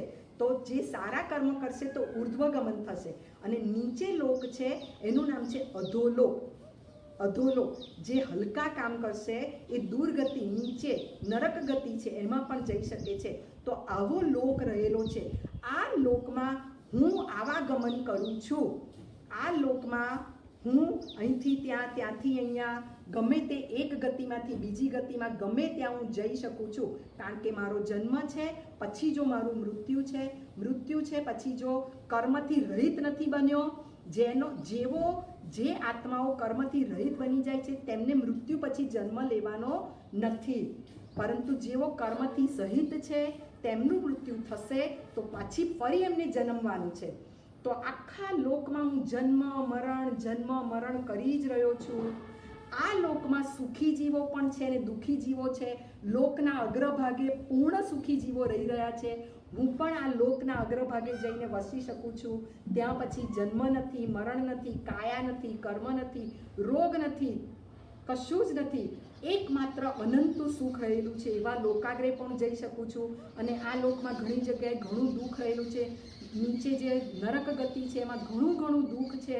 આપણે વિચારી ન શકીએ એવા દુઃખને પણ જો મેં અત્યારે હું અહીંયા છું અને એવા કર્મો મેં કર્યા હશે તો ત્યાં પણ હું જઈ શકું છું. આવો વિચાર કરવો. સુખી ને દુઃખી જીવો આ લોકમાં રહી રહ્યા છે. આવું આ લોકનું સ્વરૂપ છે. આવું ચિંતન કરવું, એનું નામ છે લોક સ્વરૂપ ભાવના. લોકમાં સુખી જીવો પણ છે, દુઃખી જીવો પણ છે, ધનિક જીવો છે, ગરીબ જીવો છે, તવંગર જીવો છે, મિડલ ક્લાસના જીવો છે, બધા પ્રકારના જીવો છે, મધ્યમ કક્ષાના જીવો પણ છે, બધું જ છે. તો આવું મારે વિચારવું કે જેવા કર્મ કરીને આવ્યા છે એવી રીતે એમને લોકમાં સ્થાન મળે છે. તો મારે ક્યાં સ્થાન લેવું છે તો એ મારે આજે નક્કી કરવું પડશે. આ નક્કી કરીને હું ચાહું ત્યાં લોકમાં સ્થાન મેળવી શકું છું. હું એવા જ કર્મ કરું કે જે કર્મથી મને અધોગતિમાં ન જવું પડે. હું જ એવા દુષ્કૃત્ય કરું છું જે કૃત્ય કરીને હું જ મને ક્યાં લઈ જાઉં છું? અધોગતિમાં લઈ જાઉં છું. હું જે બેલના શિંગડા પકડીને કહું છું કે આ બેલ મુઝે માર, તો પછી એ શિંગડા વાગવાના જ છે. હું જ એવા કૃત્ય કરીને મારા જ આત્માને ક્યાં લઈ જાઉં છું? અધોગતિમાં લઈ જાઉં છું. તો એ જ રીતે હું મારો દુશ્મન બનું છું. કોઈ બીજું આપણને લઈ જઈ ના શકે. મારા કર્મો જ મને ત્યાં ધકેલી શકે. આપણે કોઈ પર બ્લેમ નથી મૂકવાનો, કોઈના પર પણ આરોપ નથી મૂકવાનો, કોઈની પર આંગળી ચીંધવાની નથી કે એઓએ આવું કર્યું જેથી મારે અહીંયા જવું પડ્યું, એથી મારે આવી પ્રવૃત્તિ કરવી પડી.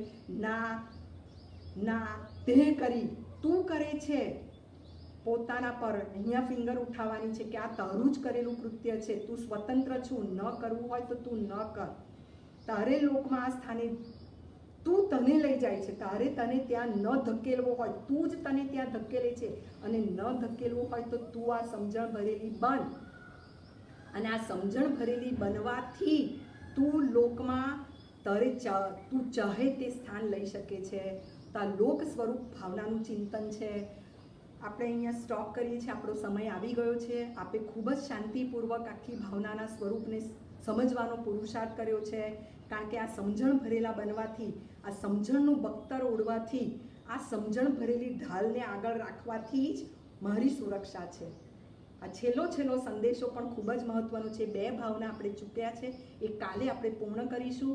અને સાથે સાથે હું આપને એક નમ્ર વિનંતી કરું છું કે જે પણ કોઈ પ્રશ્ન હોય એ આપના ગ્રુપ પર મૂકજો, જેથી હું વાંચી શકું. અને કાલે આપણે આ 2 ભાવના પછી જે રિવિઝન કરવાનું છે, આપને જે કોઈ પ્રશ્ન હોય જે આપના જીવનમાં પણ ઉપયોગી, એનું સમાધાન મેળવવાથી આપણા જીવનમાં શાંતિ, સમાધાનની પ્રાપ્તિ થાય, તો એવું કંઈ પણ હોય તો ચોક્કસ આપ મને પ્રશ્ન મોકલી શકો છો અને એ પ્રશ્નના જવાબ આપણે કાલે મેળવી લઈશું. જે જવાબ મેળવવાથી આપ સમાધાનને પ્રાપ્ત થશો. સમાધાનથી જ સમાધિ મળશે, સમાધિથી જ શાંતિ છે. અને આ બધું આવ્યું સમજણથી, તો કાયમી સમજણ બનેલા રહેવાથી, કાયમી સમજણ ભરેલા બન્યા રહેવાથી જ કાયમી સુખને પ્રાપ્ત થઈ શકાય છે. તો કાયમી સુખને પ્રાપ્ત કરવું છે તો સમજણ ભરેલા બન્યા રહેવું પડશે. ખૂબ ખૂબ ધન્યવાદ, ખૂબ ધન્યવાદ. ખૂબ જીવનના વિકાસને, ઉન્નતિના પંથે આપ આગળ વધો તેવી જ ઉત્તમ મંગળ ભાવના સાથે વિરમું છું. બોલવામાં કોઈ અવિનય, અશાંતના, ભક્તિ અપરાધ થયા હોય તો ક્ષમા યાચું છું. Good day.